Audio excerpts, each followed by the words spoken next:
Brett Perigo, tonight's second place finisher. Plenty of fans here, Brett, and a solid second place finish. Yeah, I got to shout out the Turn 2 Terribles over there. They're all a bunch of good guys to hang out with and talk to. I really like them.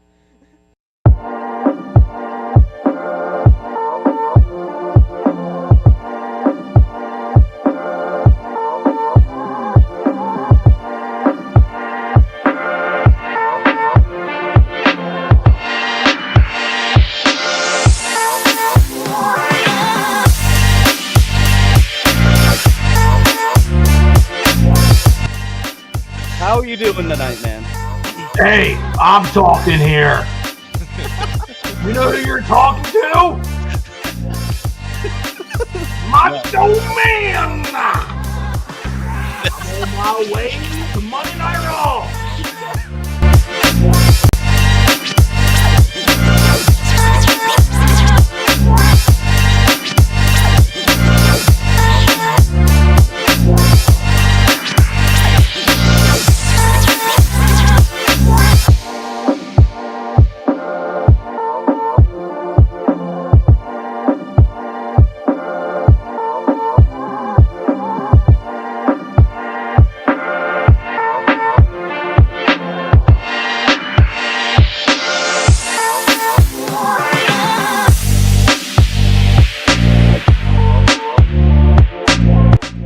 How do I want to answer the second one?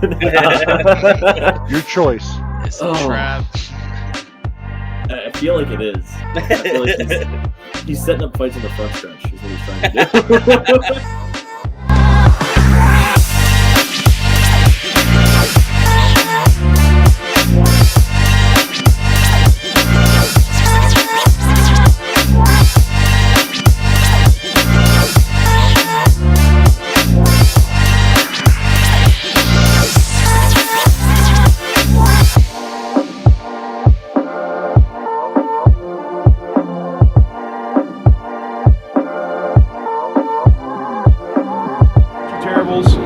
Speedway. We've got Devin Borden with us. At Keen Motorsports Shop here with Kyle Keen.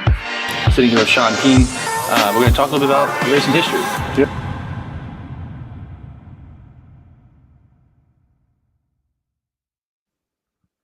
What's going on out there? Turn 2 Terribles here. It is Monday, February 19th. Icebreaker is around the corner. We got an awesome guest tonight. Welcome back, Billy Dietrich. He's about to run wild on your ass. I'm excited for this one. Chris, Jay-Z, how you guys doing? I'm doing great. I already know it's going to be a good show when there's an argument about Christina Aguilera in our chat, and we didn't even go live yet. So thank you, Seth, for that. You already know. This is going to be a good one. I can't see how it won't be. Daytona just ended, so hopefully we got some people to watch this because this is This is going to be. And we've had some repeat guests, and this is one that, I always feel like, man, we just talked to this guy. We just talked to these guys, but it's been a year, right? Since a lot of, so for us, it doesn't feel like that long, but it's been about a year. So this is the 1 year anniversary of Billy Dietrich. Yes. So we're going to talk to Billy here in just a second. We're also going to talk Icebreaker. Big news today, too, with Sage Fruit adding $100,000 to the purse of the National Open. And we're also going to take a little look at High Limit from last week and whatever you guys want to hear. You guys got questions for Billy. You got questions for us. You got comments. Make sure to put them in the chat right now. If you're listening to this on the pod the day after, we appreciate you listening. But make sure you go over to Facebook, X, whatever, and put your comments in there. All right.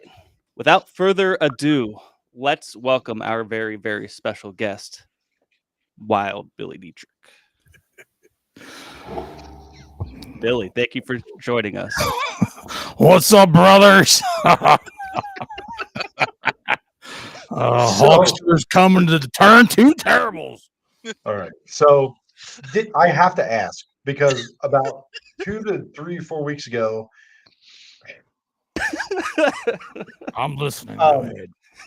A few weeks ago, we put up a picture of the car, and I made a few comments about the car, and this Hulkamania thing came out about the colors, and you should dress. Did this derive from that conversation, or was this also part of the plan that the car looks like this for the Hulkamania deal. Do you tell me how this all came about?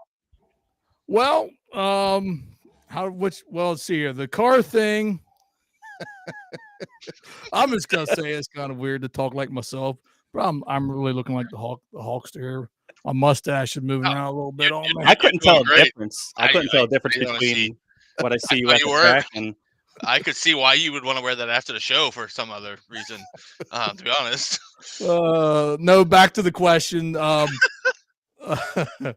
It's good to be back on, guys. By the way, yeah, the car design and this was really not the same. This really wasn't the case at all. But it just kind of works out. I mean, kind of it's fitting. How about it? I think it's perfect. Like I said, I think that the mullet, get that attached to the back of the helmet so it's flowing out of the back of the car. Like you see the motorcycle riders with the hair schemes. I think it would be perfect with it. So, but let's talk about the scheme since we're kind of on that.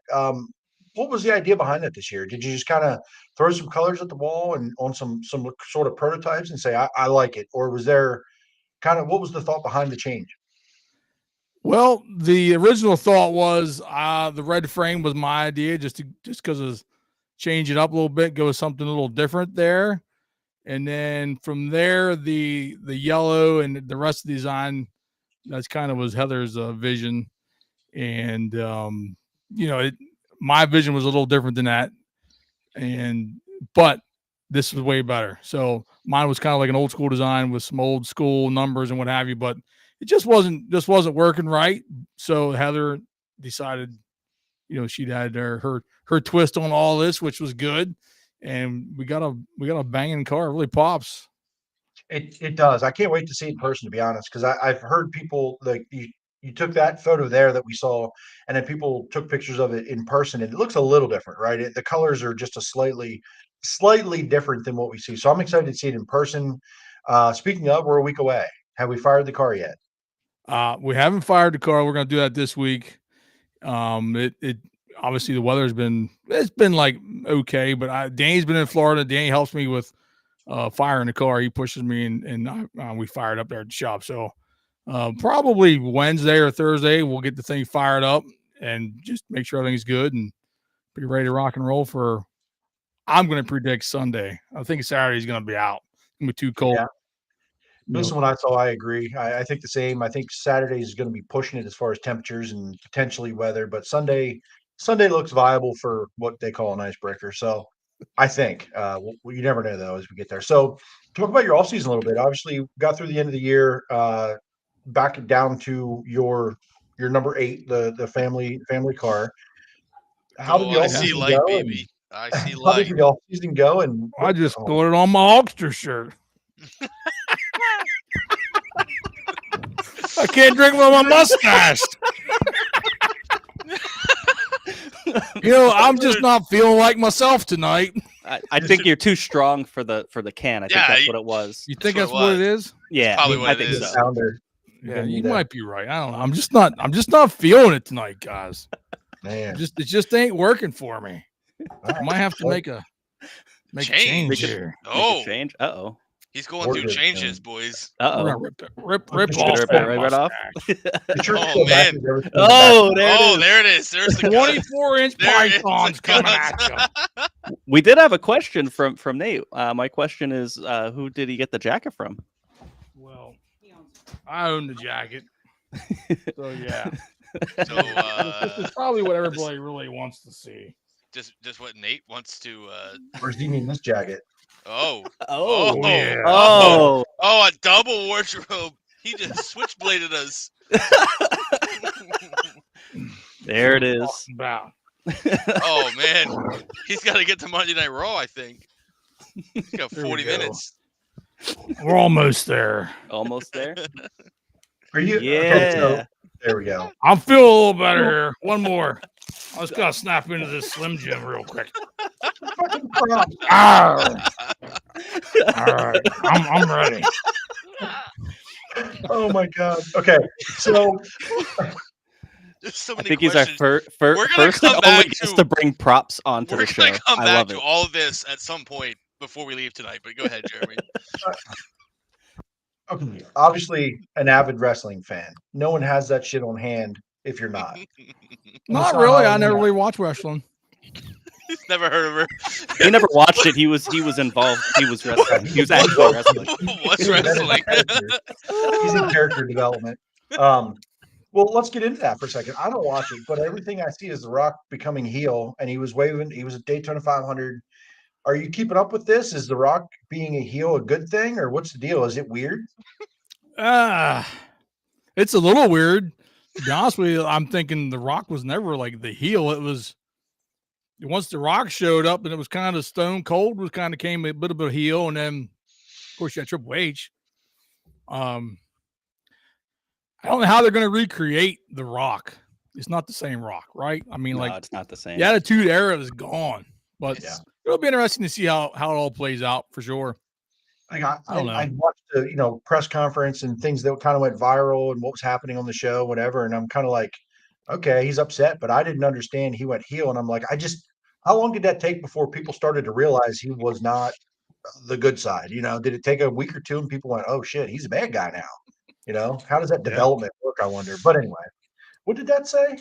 Oh, you don't want to know what Nasty Nate Apparently, Racing Racing NT is going on the road with Chippendales. Why would he say that? What's Chip going on and there, bro? Dales. To be more specific, Chip and Dales, not Chippendales. Well, I don't know. I've slithered with the snakes and I've soared with the eagles. Oh yeah. Okay.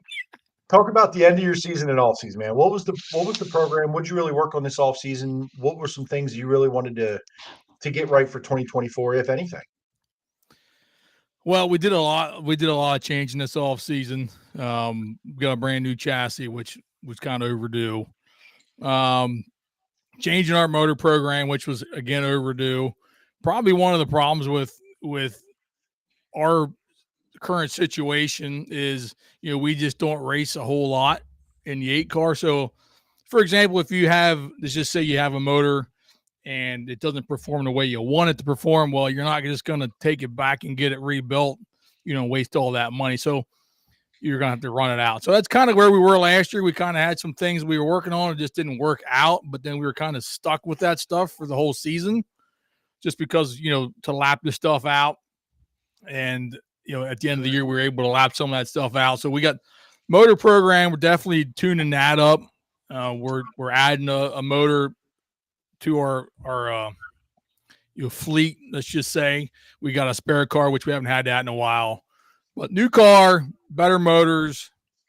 We're changing our shock package around a little bit. We're still on pro shocks, but we're on some gas shocks now, trying to improve that. I feel like that was probably something I learned driving for Barry, was the feel and the shocks were different.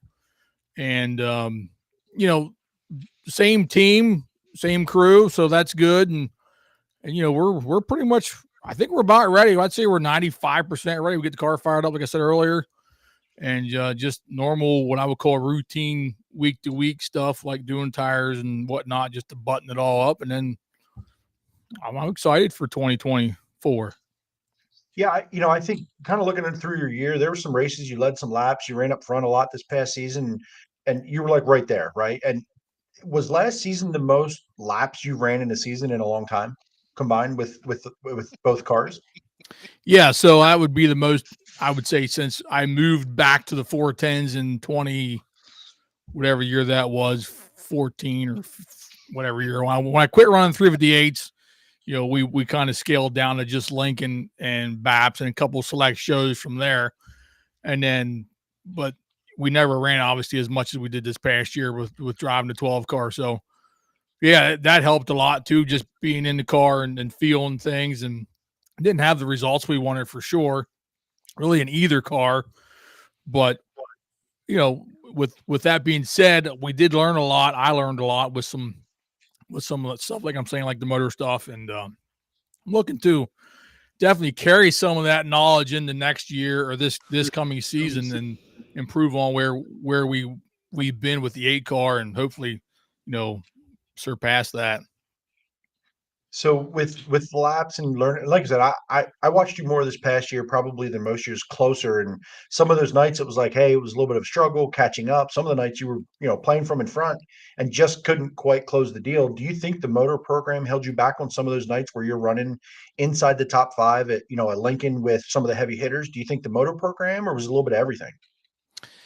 Well, for sure at Lincoln, our time trialing was down quite a bit. I mean, I've never been a quick time guy. I've done it a few times, but not on a regular. But I've always been able to time trial top 10, which kind of puts you in the hunt for the rest of the night. And then we just couldn't really cut it this year with the 8 car. At the end of the year, we got one of our motors back, and we're better with time trials there. So definitely the time trial was hurting us at Lincoln, in my opinion, which kind of correlate that with the motor program being down a little bit. So your brother's kind of needling at you here a little bit. I don't know if you can see these comments or not, but is this typical day in the shop or I in the feel store? like Billy this- doesn't recognize the haters. He's just like, I'm the macho man. F the haters. I'm just bringing up everybody. Bring it on. Hey, Billy Dietrich's watching. That's a win. Absolutely. You're not wrong, my friend. You are not wrong. We didn't think anybody watched, to be honest. So we're happy Especially not Danny. So is he right though? Is that a new driver? Same old, or? Well, I was kind of wondering that about him when I watched him in Florida there. Boom! Got him. Come back. What you got for that, Double D? Actually, maybe Danny can answer this. A lot of these guys say that you go out and travel, when they come back, they're better. But if you don't do good out there, do you get better for back here if you don't make all the shows or run enough laps? Like, how's that work? Yeah, I'm not sure. Like, if you're not doing good and you're kind of sucking, I don't see how I can help you back here. I guess I'll piggyback off of that. So Billy, you talked about the 12 car last year. Did that help or hurt you in the 8 car last year? Like, if you ran well in the 12, did it help with the 8 stuff, or is it you still figuring it out? I would say the difference between the 2 cars was fairly different. That sounds weird, right? The difference, there's a big difference between the 2 cars, and that I would say at times it didn't help. When we could run Barry's car, say we ran it back to back nights, or then I could tell you that I've felt like there wasn't no adapting, even like in hot laps, but we went from the 12 to the 8 and vice versa. It was just a different feel. I sat in the car different, the way I sat, the seat was positioned different, stuff like that. So it changes the feel, just for a little bit, but sometimes, it's all it takes is just a little, trying to adapt in hot laps for a couple laps for time trials. But I don't know that it necessarily helped, didn't help with either one. Our results weren't any better. I'll put it that way. Right. And I remember watching your video. So your seat was different. The chassis were different, right? There was a lot of what they did was different than what you do. That's gotta be tough to juggle back and forth. Like you said, you run Friday nights there, jump to Lincoln. That's gotta be tough. Yeah. So it was, I don't know. I mean, it wasn't terrible. It just, if we'd had better results, period, it would have been better. But our motor packages were way different. The car was different. The shocks were different. The wings were different. There was just a lot of differences between the 2 cars. And, like I said, I learned driving the 12 car how far off I felt like the 8 was. Right. When it come to raw speed.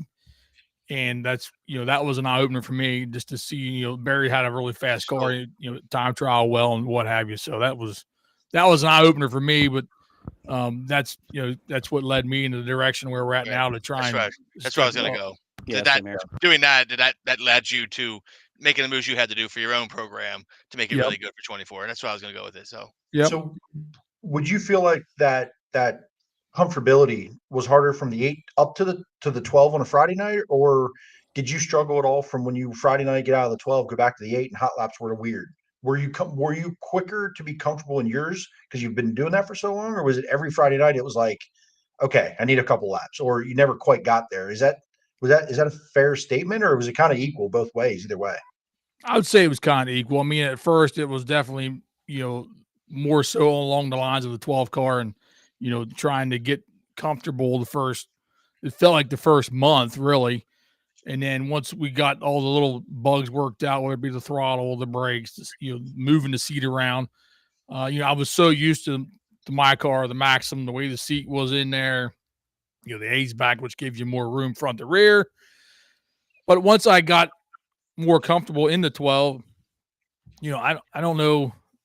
It probably was when I would go from the 8 to the 12, because go from 12 to 8 back to back nights, and you have off the whole week, and then get back into 12, and then might take a lap, just to get used to it again. I was kind of sitting up on the wheel, which is odd for me, but I've raced long enough that it didn't really bother me. It was just took a minute or two to get situated, put it that way.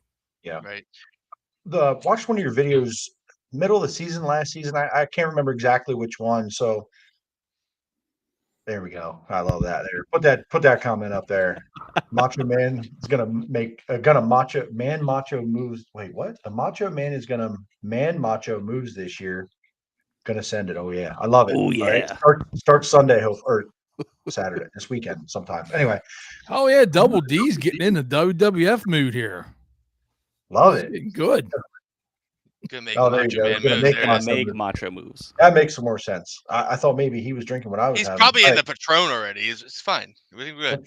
That's fair. One of the videos I watched last season, I think it was in the 8 car for sure, and went out and you just struggled, right? Hot laps, time trials, the heat, and you're like, something's wrong. You're like, we put this thing in the box last week, came back, and it's completely different, and we're awful. Have you ever had those nights where you came back, put a setup in, and the car is doing nothing like it's supposed to, and your setup isn't that crazy wildly different? Is that the most frustrating thing in racing? It is for sure. And I don't think it matters who you are. It can be a guy that's winning all the time, and then one night he's just off, and you can't always put your finger on it.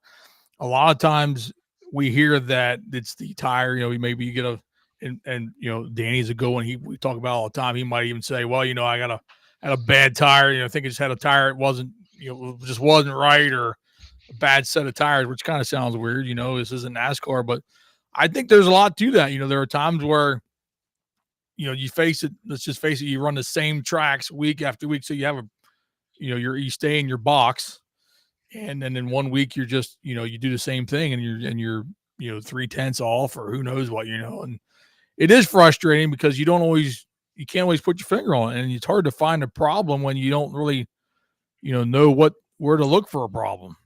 And you have a limited amount of time on the track and laps, right? Every lap matters, as they say, Jimmy. Every lap matters. So, it's not like you could go out there in the heat and go, well, we'll try this. And then your whole, if you're obviously, we're competitive, we want to go win. It's not like you have crazy amount of time and just to go test things. So you just throw things at the wall and hope it fixes it. I mean, until you find the kind of the deal.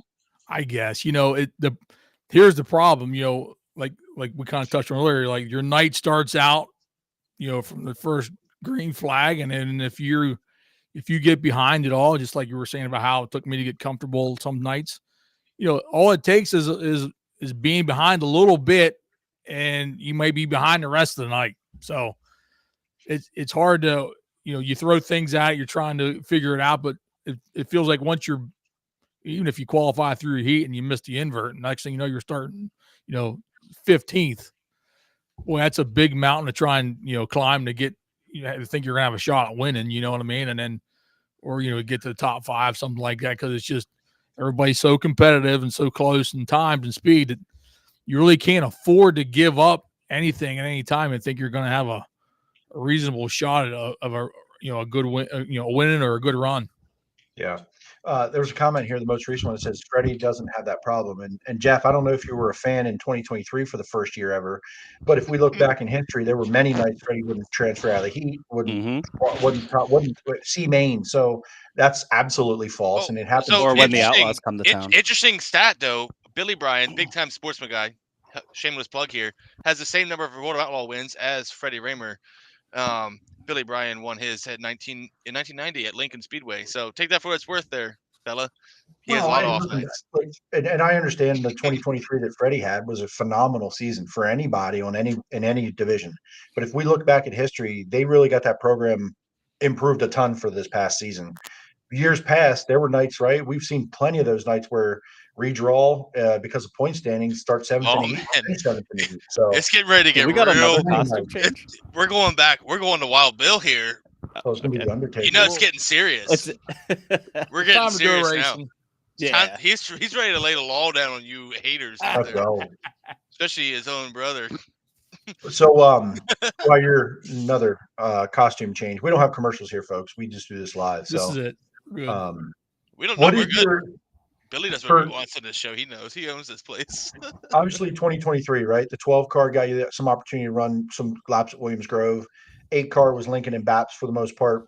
Is 2024 going to kind of look like Lincoln centric with some Baps and some other things? I know you like to run some of those other tracks out Western PA at times. What vision do you have for the season? Yeah, so we'll probably be the majority of Lincoln shows.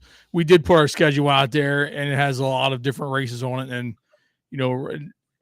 it's kind of a wish list schedule. There's some weekends there that I would like to obviously go to that Maverick Series out in Indiana. I think it'd be cool. It's like a bucket list thing, just to hit them tracks that you played on the PlayStation 2 and whatnot, like Bloomington and Terre Haute, stuff like that. But we'll be at Lincoln for the majority of the stuff, the BAPS races as well.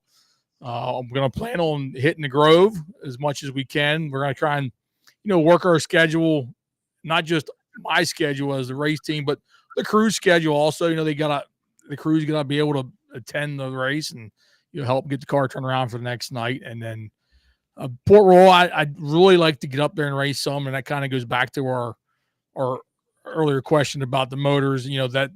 That's kind of where I was going with that. Like, if we can get our motor program up and running better to where I feel like I can go to some of these races where be the Grove for a big race, Speed Week or an outlaw show or whatever, and know that I have a shot at going there and time trialing good and can compete. I know winning an outlaw race would be super hard to do, but in all reality, I know I can go there if I have an opportunity to lay down a good lap. I know I can do it. We did it last year in the 12 and the 8, and we qualified for the outlaw shows. But Port Royal's on there. The Western PA stuff, I don't know. We kicked it around, but problem with going there would be there's so much money here.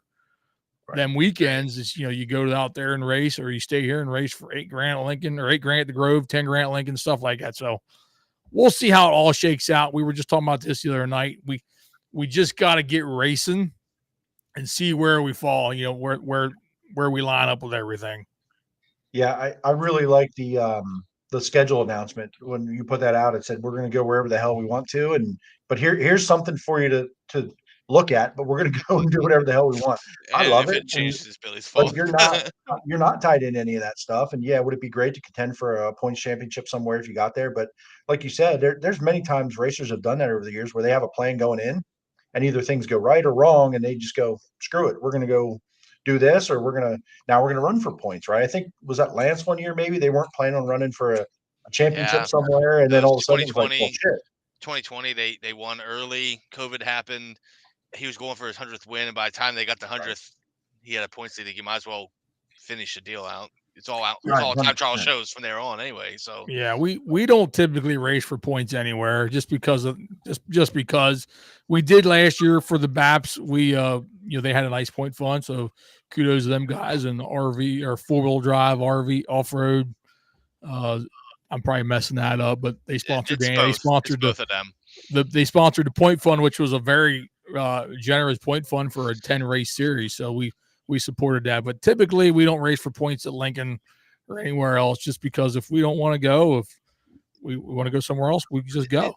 Does that help you have fun by not racing for points? Like, we talk, like, I know you went to Clinton County and the Phil Walter Classic, you won 2 years ago. Does that keep it fun for you? Your day job, your whole life's racing. So is it good just to say, hey, I don't want to go where all you guys go, I'm just going to go here? Yeah, for sure. Like, I use my brother's example. He won the points at the Grove 2 years ago. I think he won it 2 years in a row, maybe. Anyway, it kind of felt like it kind of took away a little bit because all the pressure. I don't want to say it took away from the fun of the racing, but it locks you in. It locks you in.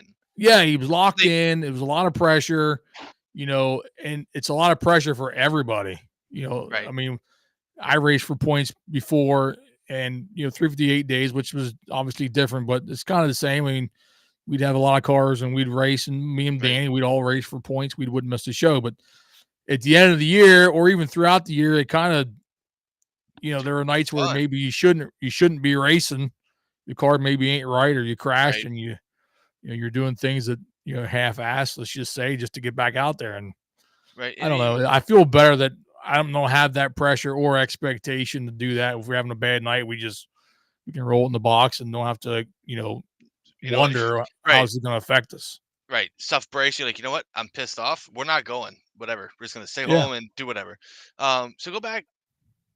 I have a question. So you go back. The one Danny was racing for the owners championship, and he had you run the 48, quote unquote, to get them in the owners thing. Did that lead to get you want to go race Williams Grove more last year with the 12 car, or was it just things worked out after that? You finished second that night. It was a good night for you. Yeah. So I think what happened there was one of the guys on Barry's crew, Eric, which I'm friends with, Eric Mathiot, whatever happened there with the 12 car, and then they needed a driver, and then they saw that I did have a good run that night, ran second. We were back a couple other times. We had I think we ran top 10 one night. So we ran good, and I think that was what kind of inspired them to say, hey, let's put him in the car. We seen he can, with what he's got, he ran good. And it kind of inspired me too to say, hey, I can go to the Grove and be competitive. Kick their ass too. It's no big deal. Yeah. That's cool. That's cool. Jeremy, what do you got? I don't remember now. I guess kind of my big thing I do have two things. Your new style show you're doing on your channel, right? Sit down, talk. What inspired that? I mean, was it the microphone? Like, hey, cool, we got this microphone. Let's do something different. Or was it like, hey, let's do something different. We'll get this badass microphone. Tell us a little bit about the background on the channel. Well, we on the actual channel itself, that was the kind of a conglomeration of a bunch of stuff with me and Heather, and then this studio, the live channel, live video. We've been kicking that around for a while. We were thinking about doing it and when to do it and what have you. And I felt like maybe it would be a good way to connect with the fans in a more routine style show. I'm not sure if I'm even saying this right, but it's something we wanted to do. We thought maybe it would be cool to bring guests in, like we had Nate on here. We talked about having my brother on here and doing it. And we had Heather on, and it was just something we thought maybe would be cool to do. We had most of the stuff here, so we had to buy the mics, and Heather had to put everything together. But it's just something we thought would be neat to do, and we're just gonna do the show and see what happens. That's how this started, to be honest. Yeah, Jimmy and I always just go. It was like, hey, we talk enough as it is. We might as well just record it, and then here we are. So I mean, it's a good strategy. So whoever taught you into it's a genius. So probably thank Heather, I guess. I love the idea of it because the content that you've put out that fans interact with in comments is all after it's posted. It's whatever.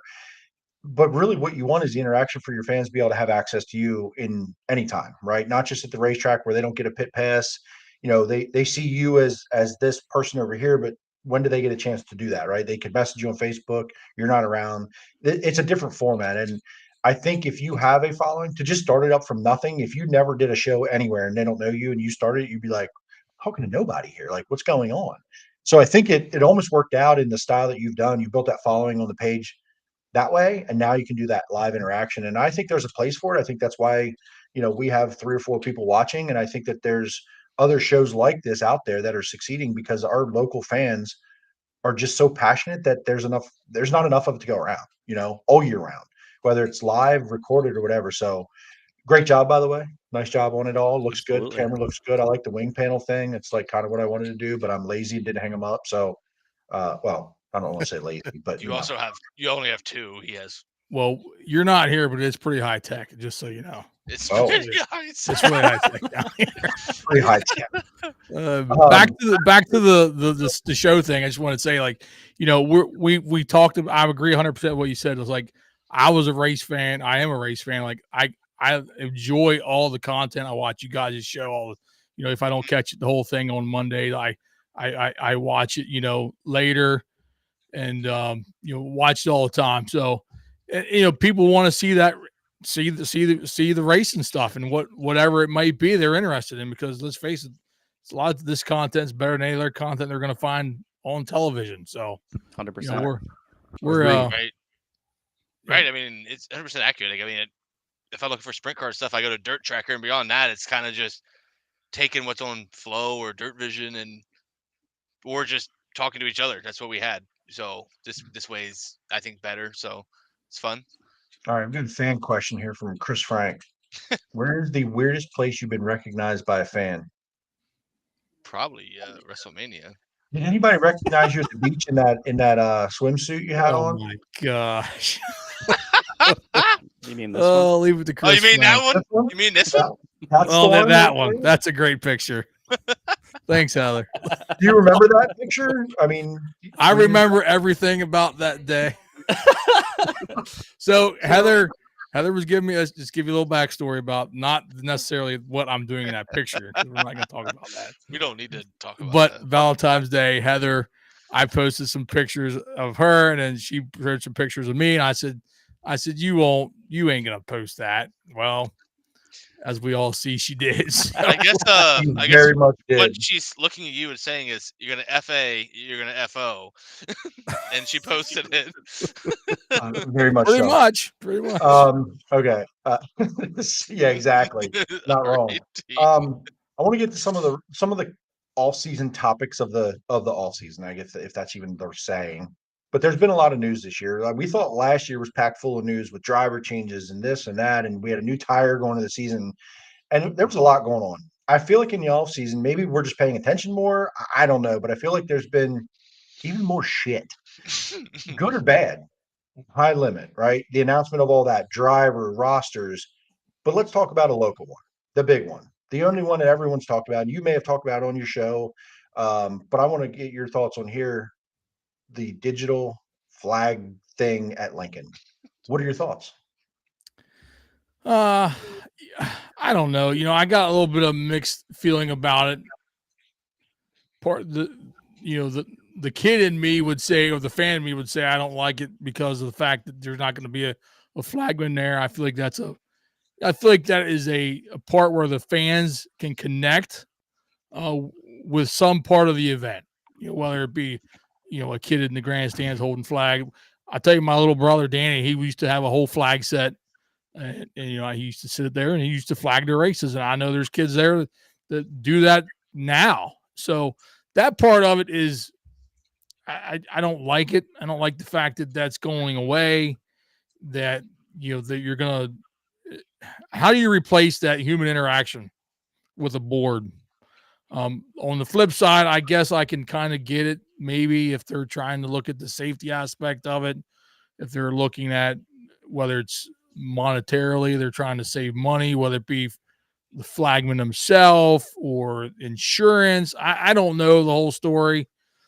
I don't know what to say other than we'll have to see how it plays out. I'm kind of surprised I didn't see this coming. Not that I would, obviously, but nobody else has changed that around here, and Daytona 500 has a flagman. So I don't know. We'll have to see how it all shakes out. I guess we'll have the flagman in the stand, or a flagman, the first few races here to see how it goes. But one of my biggest concerns is going to be the people making the calls. And I know that the flagman, Glenn flags at the Grove, and he did flag at Lincoln, and they took a lot of the responsibility from him. From what I understand at Lincoln, they pulled that from him anyway, as far as making calls, obviously starts, restarts. We all know about that. But I don't agree with that. I feel like the flagman should have been making the call. He's staring at the line. He's waving the green flag, stuff like that. So I don't know how that's all going to shake out. One thing I don't want is somebody talking to us while we're racing. That's, when we're racing, we have, there's radio silence with the exception of when there's a yellow or a red or an issue like that. But I certainly personally don't want anyone speaking on that radio while we're racing. It'd be a super big distraction. So we'll see how it all shakes out. I mean, I see they got the boards up. I'm sure they're fully invested in all this. Nobody from Lincoln Speedway ever asked Bill Dietrich what he thinks about anything, so it doesn't really, whatever. It is what it is down there. Yeah, no, I'm with you, and I agree with you on some of the, whatever it is, what it is down there things, and I've been pretty vocal on here about it. I'll give them credit where credit's due, but I'm also going to be critical when I don't think that whatever they have done lately is right. It's very much a Lincoln thing to do to make a splash like this. That's something controversial. Like it just goes right in line with everything else they tend to do, on purpose or not, right? Intentionally or not. This one's very intentional. But I've talked to drivers or been on here or asked them, off camera, just as friends or whatever, and said, how often do you see the white flag and the checker flag? And they said, sometimes we don't. I don't even know. The yellow lights come on and the race is over. Do you think if you're a guy that doesn't look at the flag in the line, I think, most green flags, once you hit the line and go, you're go. You don't even look up. You know it's green, you're going. How often do you look at the white flag and checker or notice it? And if you did, you're obviously going to look at this board. This board's way bigger than a flag from what I've seen, right? And I don't think you're not going to miss it. But do you think it'll be a distraction? Could it be? I'm sure it might be at first. Our first handful of shows will be day shows, so obviously the board won't be as bright as it will be at night. I personally was kind of trained all along to just look, peek up there at the flagman, and you just look up there. Not every lap, obviously. If you're, you're wheel to wheel, or you're on the inside, you can't see it. But I for sure looked at the flagman a lot, and the flagman, he kind of directs traffic. He if he's looking, if he's pointing at you, if it's simple stuff. For years we had a move over flag, and we still have that. It's interpreted different now. It used to be you get the move over flag, you moved over. You're supposed to. Now you hold your line. I don't know how that's going to work. Like I said, you certainly don't want them speaking on the radio to the lap traffic. That would be weird. Another thing would be, the 5 to go, stuff like that. There's a lot of issues I have with Lincoln, and I'm not trying to bash anybody, but I think there's the same issues that everybody has. We have a scoreboard that only works 20% of the time, if we're lucky. Race monitor don't work. I mean, we're only 20% of it's lit up, right? Yeah, I mean, it's just disappointing that some of this stuff has happened the way it has. As a driver, sometimes you peek at the scoreboard, especially if you want to see how many laps are left in the race or something like that. You have a chance to peek over there. So I don't know, man. It's just I look at the flagman a lot. It'll be interesting to see. Are they gonna, they always gave a five fingers, 5 to go, stuff like that, 2 to go. I guess they'll put I don't know what they're gonna do. Or even halfway, right? Yeah. This is probably, you don't have to answer this. What do you think the issues are that makes these problems happen at Lincoln, in your opinion? Well, I can say that if I think back on it, there wasn't, there's been a lot of improvements at Lincoln for sure. They got a nice place there, but some of these issues to me seem very basic. Like this should be priority stuff. Right. My dad sits in the stands every week, and I'm telling you right now, if I heard it once last year, I heard it 100 times. Him coming into work and saying, "Well, I don't even know what lap it is." We don't even know what lap it is. We can't tell. So, not just from a driver's point of view, from the overall fan experience, you got to have a freaking scoreboard that works. Right. So it's who's almost responsible for that? I don't know. But it's almost Management. like reinventing the wheel without having the wheels connected. Is what it seems like. They're trying to do these revolutionary things, but they don't do the basics right. And it's like, what the hell? And you blame streaming or whatever it may be. It just seems like a thing with Lincoln where fire off, Chris. No, it's not. I'm not gonna fire off. I have no problem doing it. I'm not that passionate about Lincoln. Jeremy is. Billy is. It's a people. It's just like I'm saying. If you're doing these, you do these things that are cool. Like the flagman thing could be cool, these other things to be cool, but then you do these other things like, what are you doing? And you can't even get these things right. Why are you doing these things? Yeah, I mean, you go to all these other tracks and go to the Grove scoreboard. I think works. Did it work most of the year? I think 98% of the time. I think it worked. I mean, Port Royal, go up there, it works. I mean, Babs, Path Valley, it works. Oh, I man. mean, come on. I don't know what we did, Billy, but the chat's firing off now. Well, we lit a fuse. It's a people guys. problem, right? I don't know who the people are. I don't know who it is, but it's a people problem because people create these issues and or fix these issues. You're saying that the deck into turn 1 wasn't an issue that needed solving, is what you're saying. But that's an example. Let's see, things like that are an example. They make that sweet section in turn 1, the patio thing. That's cool. That's a great thing. But why? Why do you do that and not do the scoreboard? It hasn't worked in not just last year, multiple years. The scoreboard is going to keep people home. That deck drives revenue to maybe fix the scoreboard. I don't know. But at the end of the day, they were redoing that whole section and it brought money in. The scoreboard obviously isn't a priority because if it was, it would be fixed. I would just say that from me as not a Lincoln loyalist growing up, those are the things that makes me scratch my head. Like you're solving these problems that weren't even problems yet. And not the ones you actually have that are problems for 90% of the fans at the track and the drivers and the teams. Well, there's some weeks that Chris actually, go ahead, Dan. Go ahead, Billy. Well, speaking of this, we read somewhere they were going to have an improved bathroom facility for the fans. Does anybody know about that? I mean, I'm pretty sure it's in the pits, the Porta Johns. I'm just saying, we read that somewhere. Heather, did you read that somewhere? They're improving the restroom somewhere. Again, I mean, not trying to pick on Lincoln, but it's an example of tracks. We talk about Williams Grove and Jimmy. I know you'll have all this. The catch fence, the lights, whatever it is, you're focusing on the weird stuff that could drive revenue, like Jay-Z says, but not the things that are basic. Do this thing for your existing fans. Well, I'll say this. I've said this before. People give the Grove a bad rap.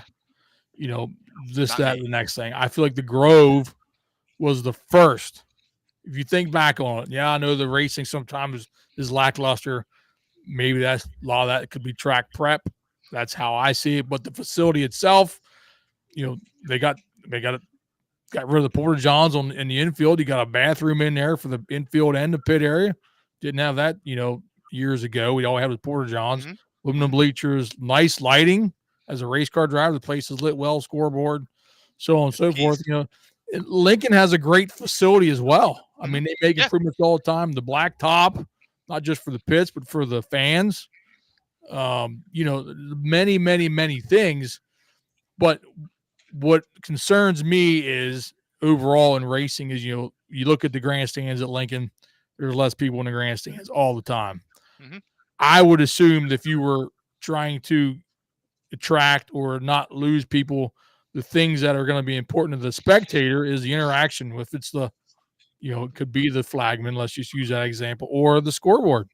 The people want to know what's going on. If you're wrapped up watching the 30-lap feature and it goes 18 laps and you're going to peek up there and see who's running where, come on. Yeah. Like I said, the basics. Billy's spot on there. Even at Port Royal, where we're at in turn 2, we can't see the scoreboard. So take it to the flagman. I have an idea who the leader is, and I watch the flagman for his 5 to go signal to know when we're getting down to it at the end to just know where we're at. So I don't know. It's just a me thing, but those are the things you should fix first before reinventing the wheel, in my opinion. All right. One last thing for you here, for me anyway, get you out of here. It's been almost 50 minutes already. What are your thoughts on the Wicker Bill idea? Now, your brother's in Florida. I don't know. Was he a part of the test on that? Did they ask his feedback? Do you know if there was anything that came about from that? If you don't, that's fine. But what are your thoughts on it overall? I think that, first of all, yes, he was there. And yes, he was part of the whole week or weekend, both series. Let's just put it that way. East Bay and Volusia, they all had to run the 1-inch Wicker Bill. And I believe that I don't know, watching the racing, I didn't feel like the racing was much different. The purpose behind them trying to remove the wicker bill to create better racing, I think, is a plus. Dirty air is a problem for sure. My brother did say that the tire wear was much better without that 2-inch wicker bill, which is something that I didn't even think about. I was so focused on dirty air and hooking, blah, blah, blah, blah, blah. He said the rear tires were much better wear, both tracks. So that's a plus. Moving forward, I don't think they've made a decision on anything. I think they're going to probably still go back and forth, test the 2-inch again. Volusia's so fast. I'm not sure how good of a test that really was, but my stance on removing the wicker bill, I agree with it. I don't think we need it. I think it, I think it can do two things. Obviously, it can create a lot of dirty air. If you haven't already, me and Danny actually did a YouTube video on this wicker bill, and he explains it really well as to how he feels the air affects the car. And second part of that would be locking the car down, and it can take a car that's just so. You put a 2-inch wicker bill on, so you're doubling the downforce. All of a sudden, that car's might be a hell of a lot better. Very vroom, right? It's kind of. I don't think we need them. I think that it was kind of a knee-jerk reaction at some point in time. I don't know why, to try and improve the racing or what have you. But I don't. The tires, left rear you get left a lot more, and then you see a lot more tracks laying rubber on the left rear because of the 2-inch wicker bill. So do you think, okay, I know this, we talked about this with somebody recently. Looking back at it, hindsight's easy to go back and look. The tire felt like it unhooked you guys a little bit, right? The new tire, especially when tracks slow down, it unhooked you a little bit, forward drive. Do you feel like they were like, wow, okay, so the tire unhooked us a little bit. Here's the next step. Do you feel like that was, I don't think the tire was ever in like the grand plan of unhooking the car. I think the tire was a new compound for some of that. But do you think now they're like, okay, we can go further. That was an improvement. Well, now let's look somewhere else. That's maybe. part one. Yeah. Maybe, right? I'll be honest with you, I was kind of disappointed with the tire. I was expecting a lot more of a, taking performance away with the tire. I thought when we were going to make this change, it would have been like, going back to the Goodyears. Let's just use that example where you could see the noticeable difference on the stopwatch. Like it was noticeable. Right. Now, the tires are unhooked and this and that. But, we're still turning a 13.2, 13.1, whatever at Lincoln. If the track got a little bit of tack to it, you're just zipping right around there. Same with the Grove. Maybe that's a good point. I didn't think about that. Maybe they were thinking the tire was going to do more of this than it did. And maybe this is the next step. That's a good point. I didn't really think about that. I did listen. I listened to you guys' podcast from last week with Kyle, and I heard the debate back and forth. And, I personally would think that the best way to, take some of the stuff out of the equation, whether it be the hooking the car up, the dirty air, obviously getting rid of the wicker bill, going back to 1-inch wicker bill would help that. But, the tires is what, the rubber meets the road. So, the old saying stands true, the rubber meets the road. So if you got less traction, you're going to go slower. So I really am kind of disappointed the tires ain't unhooking the car more, which would mean less horsepower would be required and would change things. So who knows, man? It's a moving target. The problem is, and this has been an ongoing problem forever, is Central PA doesn't have their own voice. We have no say in anything. We may be the hotbed of sprint car racing in the whole country and have all these big paying races, but we got to follow somebody that's here 3 times a year because they don't want to keep getting beat every time they come here. So, here again, that's somebody else that's higher up than me that makes these decisions. So when you say that the tires unhooking stuff, less horsepower, so that would, in theory, drive the cost down because you wouldn't need to spend top dollar for a motor because it won't matter, right? Or no? Well, theory, like for example, when you had the Goodyear tires were pretty terrible. You couldn't hook them up. So guys were actually going back to some old technology back then. They were going to motors that were at one point in time obsolete. You were maybe made 100 less horsepower, let's just say, round number. All of a sudden, that was plentiful. So, it kind of brought things back, where you didn't need to have the cutting edge Of horsepower everything. 99% of the times. So more like a wingless car, modern day wingless car, I guess, from what I understand. And in the sports division, where you don't need the most modern stuff to go vroom, because it's not the engine, I guess specifically, you don't need it because it's not going to do you any good if the wheels aren't tracked up. So Pretty much, if you're not hooked up, you're not going forward. So, we got into a late model discussion a few weeks back, and I feel like late models and sprint cars are going in different directions right now when it comes to this discussion. Late models they're twisted, they're aero, their tire choices, the suspension, the shock, the innovation, all this openness. And it feels like sprint cars are trying to go back the other direction. Why? Again, I'm all for you guys spending less money, because you have to be there for us to have the entertainment. You have to be around and be able to afford it, but it's at the top level of the sport of that car, whether it's a dirt late model or a dirt sprint car. Why do you think the sprint car world is starting to creep in these ideas to help you guys, in a sense? Not that that's a bad thing, but the late model world's going out of control the other direction. What do you think's going on there? Yeah, I'm not really sure. I know the late model world, they are putting more rules in place for, they went with a national tire where everybody, cuts down on their tire options. But I really don't know, how do you compare the two really? Sprint cars are so different. Like you said, they're so different. So I just would say that it's got to be the sanctioning bodies that are working together, which is obviously just the Outlaws and the All-Star, used to be All-Stars, and I guess High Limit, maybe they're working together. I don't know, how that all works out, what the process is there, but I mean, what do you mean you don't know everything? Come on, Billy. Like, you're the guy. You have to know all these things. And I that's know okay. a lot of things, but I don't know everything. But here's a hypothetical for you. And I know a little bit about a lot of things. More of an opinion than what would happen.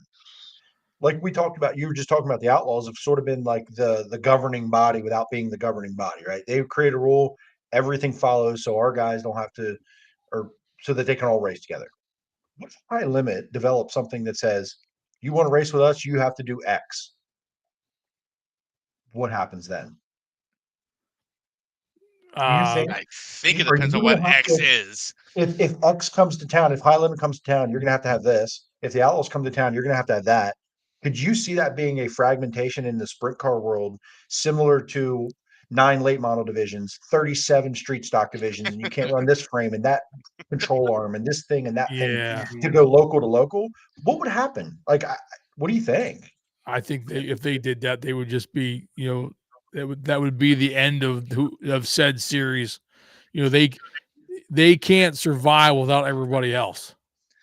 Right. So if you're going to drive, if you made certain rules that were way out of line with everybody else, I'm not sure how that would, how you could justify, doing that, and trying to support somebody. Like, I don't know.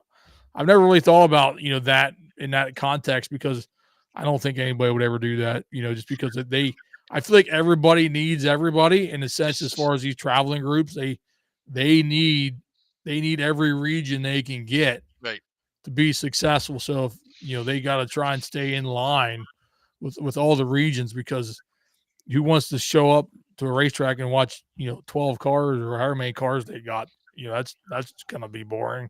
That won't last long. I don't disagree, but even in the same sense, what if the Outlaws do something else, right? It's something that you have to now change your car to either run with them, run local, or go High Limit. Because couldn't it go the same way? I think what Billy's saying is they won't, because both those divisions need the local drivers to fill their fields. I understand that. Unlike the late models. You think the Outlaws would stop saying, hey, to race with us, you have to do this just because of High Limit? Well, like, I mean, see the Outlaws still saying, hey, this is what you need to do. That's why I said it depends on what X is. If it's a tether, maybe not. But if it's like you have to have this motorhead, then that's a big whatever. Right. Like, I don't know. That hasn't Yeah. happened in a long time. Like that level. The fire extinguisher thing was like, listen, you don't have to run it all damn year until they show up. You have it in the shop, you bolt it on. I think it's more of those things. But listen, we don't know what's going to fucking happen. At the end of the day, this is all new. True. This is all new, and we haven't had to What? deal with this for what 20 years Can since you imagine if NFT. High Limit went 3x5 wings like the old 358s? That'd be wild. Jesus Christ, That'd be so much fun. This guy. Anyway, Where'd you like find listen, this guy? I don't. Who knows? On the streets, man. I'm not sure actually. I yet. belong to the city. Jesus, this guy. Anyway, I'm good. Like I said, that's just hypothetical things I've been thinking about that are bigger than just outlaws versus high limit. It's that rule trickle down that gets to our level, and all of our guys. We don't, like you said, we don't have a damn choice. We just have to do it, right, or else. Yeah. Like you just park it, leave it on the trailer, and nobody around here is going to do that. Nobody. I don't know how many guys. Did anybody actually not race last year because they didn't want to put a fire extinguisher on their car?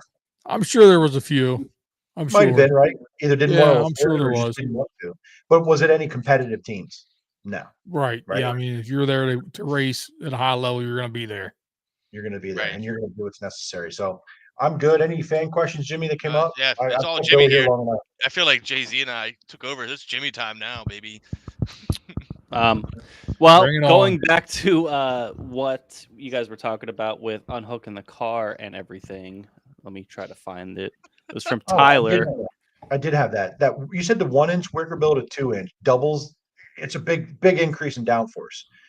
If they go to this 1-inch wicker bill, do you think teams will start to look in other places where maybe they haven't really been spending a lot of time to aero wise to try to get that grip back? I'm really not sure where else you can look. I mean, Okay. I feel like everything is chiseled out right now. I mean, like everything's pretty much, I don't want to say stock, but everybody has almost the same stuff.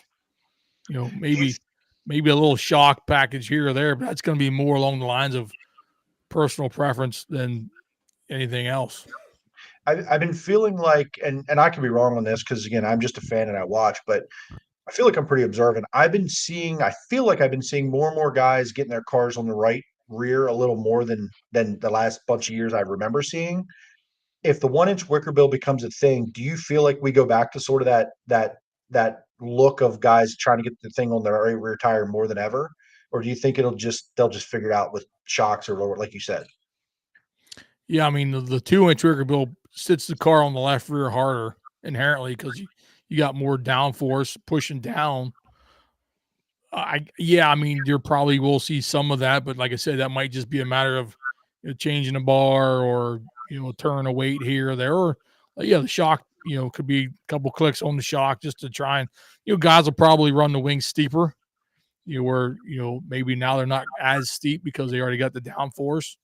You'll have to jack the wing up higher in the back just to try and get more traction. So I like it. I want to see some more wing angle, baby. I love it. Digging. I'm personally just here for Seth Dietrich in the chat, just blowing Billy up every chance he gets. What's he doing? Just bored. Don't worry about it. Jimmy can do it. It's just every time he has a shot. Well, he better watch himself because I know where he sleeps at night. I know where he lives. All right, Jimmy. Sorry, buddy. No, it's all good. Going back to a couple other questions that the chat had. Tyler had a question. Would eliminating gas shocks help make the racing better? Good question. I will say that the evolution of the gas shock or the current shocks, if you go back to 20 years ago, let's just say, VRPs were kind of hitting then. They were like the first kind of gas shock that I would really remember seeing, noticeably on some high, some fast cars. Everybody was on Pro Shocks before that and oil shocks. There's definitely a lot of technology in them gas shocks, one way, shape, or form. Sometimes too much technology. I feel like they can also hurt teams as far as maybe dialing themselves out because of all the adjustments. But it would definitely, I think, slow the cars down, just because I don't think they would handle as well through the corner. I know they wouldn't handle as well because I've experienced it recently. Another good question from Brett Dover or Deaver, sorry. Important question for Billy. When are we going to get some mini wing panels? Yeah, good. And how about merch in general for 2024? Good. It's coming Thursday. Heather's working on it feverishly. She's going to have all kinds of stuff for you.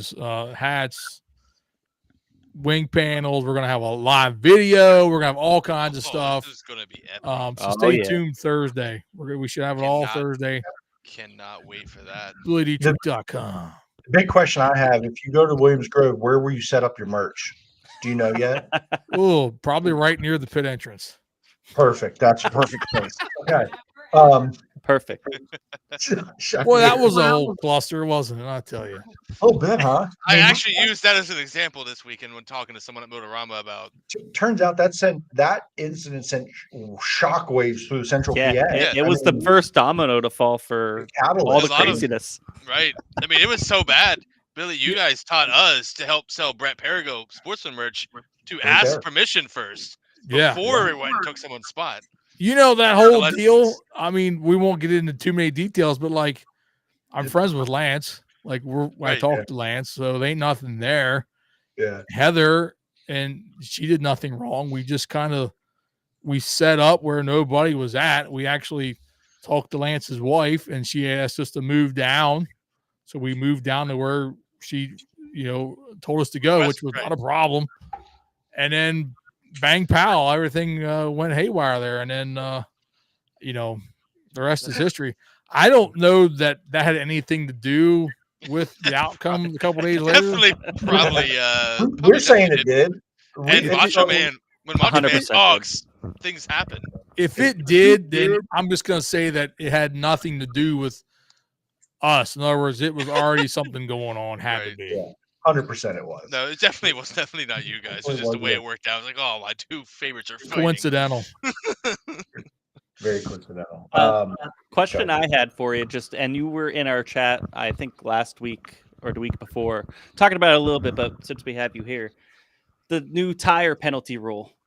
You said I feel like this is kind of following more and kind of like piggybacking off what you were saying before, kind of following what the Outlaws and High Limit and all that does.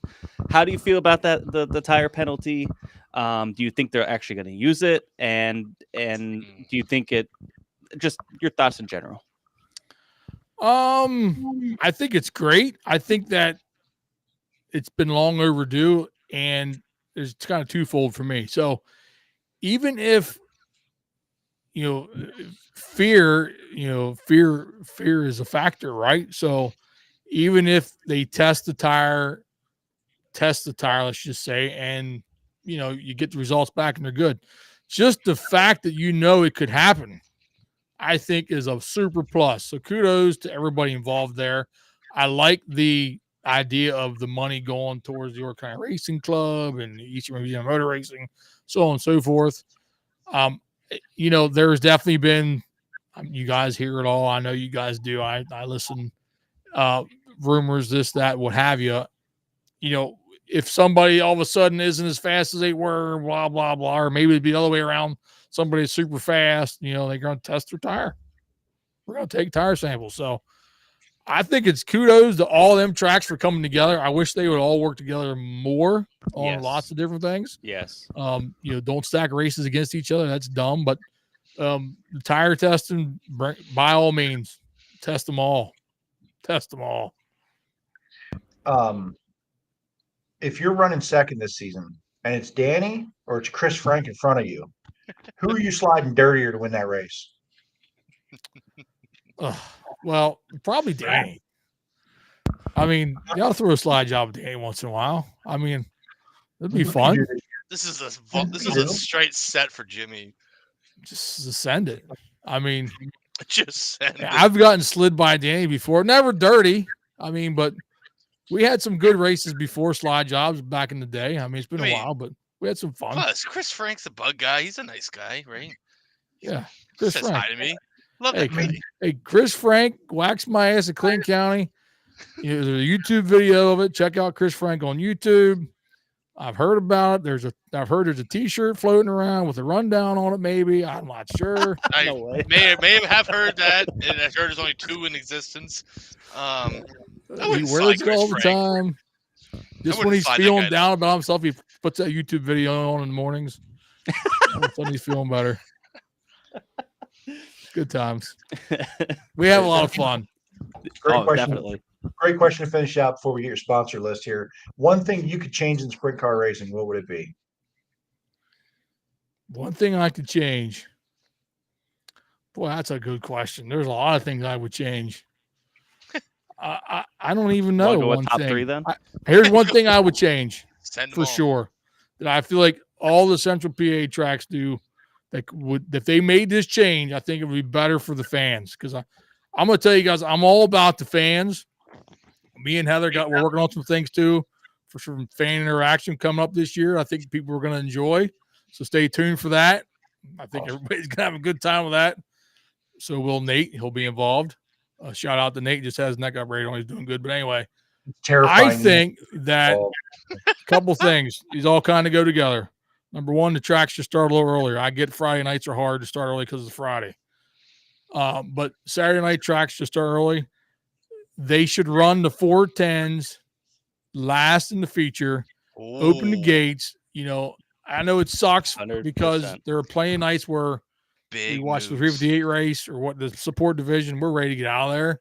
We wouldn't mind at all hanging out for an extra 20 minutes or half an hour while we're breaking down to go to the car wash to hang out with the fans, drink a beer. We don't get the opportunity to. So that's one thing I would change if I was in charge of this area.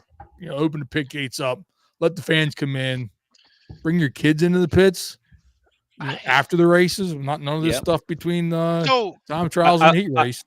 Yeah, I was just going to ask you about before that. Jimmy goes into that, I want to say a lot of Billy's people probably just like, why would you say that? Go ahead, Jimmy. I know where you're going to go with it. Yeah, how do you feel about the whole High Limit Fan Fest between time trials and heat races? Do you think it's going to work? I know opening the pits is a little dicey there, but I think the overall, me personally, I think the overall idea is a good idea, but execution is going to be key. Well, you nailed something like that with Fan Fest. Is that going to make you get out of there earlier since you already did that, or are you still going to want to stick around after? Well, you can't do both, right? Right, like right. You know, first of all, it's a great idea to get the fans involved, but it's a bad idea because I don't want to be interrupted. Like when we're starting to race, is a big pet peeve of mine. We talked about doing a YouTube video of this, but I don't know how to do it. A big pet peeve of mine is when it's time to race, it's time to race. There's a time and a place for the fans to be in the pits.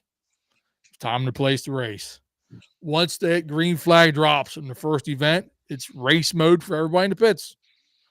You know, and then when the races are over, let's crack open the beer, let's sign autographs, take pictures, whatever it might be. I don't see how you're going to accommodate, you know, X amount of people in 20 is it 20 minutes? Yeah, 20 minutes. They say anywhere from 20 minutes to 45 minutes. It depends on how early even they're if it's running. 45 minutes, think about it. How are you going to wrangle all these people, you know, and get them out of there and get them in, get them out, you know, and then keep the show moving. You know, that sometimes we are our own worst enemies. And I feel like this could be one of them instances right here. So I don't know. Hey, one other thing I wanted to say about improving the racing in Pennsylvania, improving the racing. Of course, I'm going to say Pennsylvania is, you know, we're starting this weekend. It's February 28th or whatever it is, 25th, 6th, whatever. I don't know why we don't just race day races all the way through March. Thank you. Even in April. And we starting to get some nice days. Oh, okay, we're gonna have a day where it's 50 degrees, 60 degrees. Let's start at 5 o'clock. Yeah, I don't get it.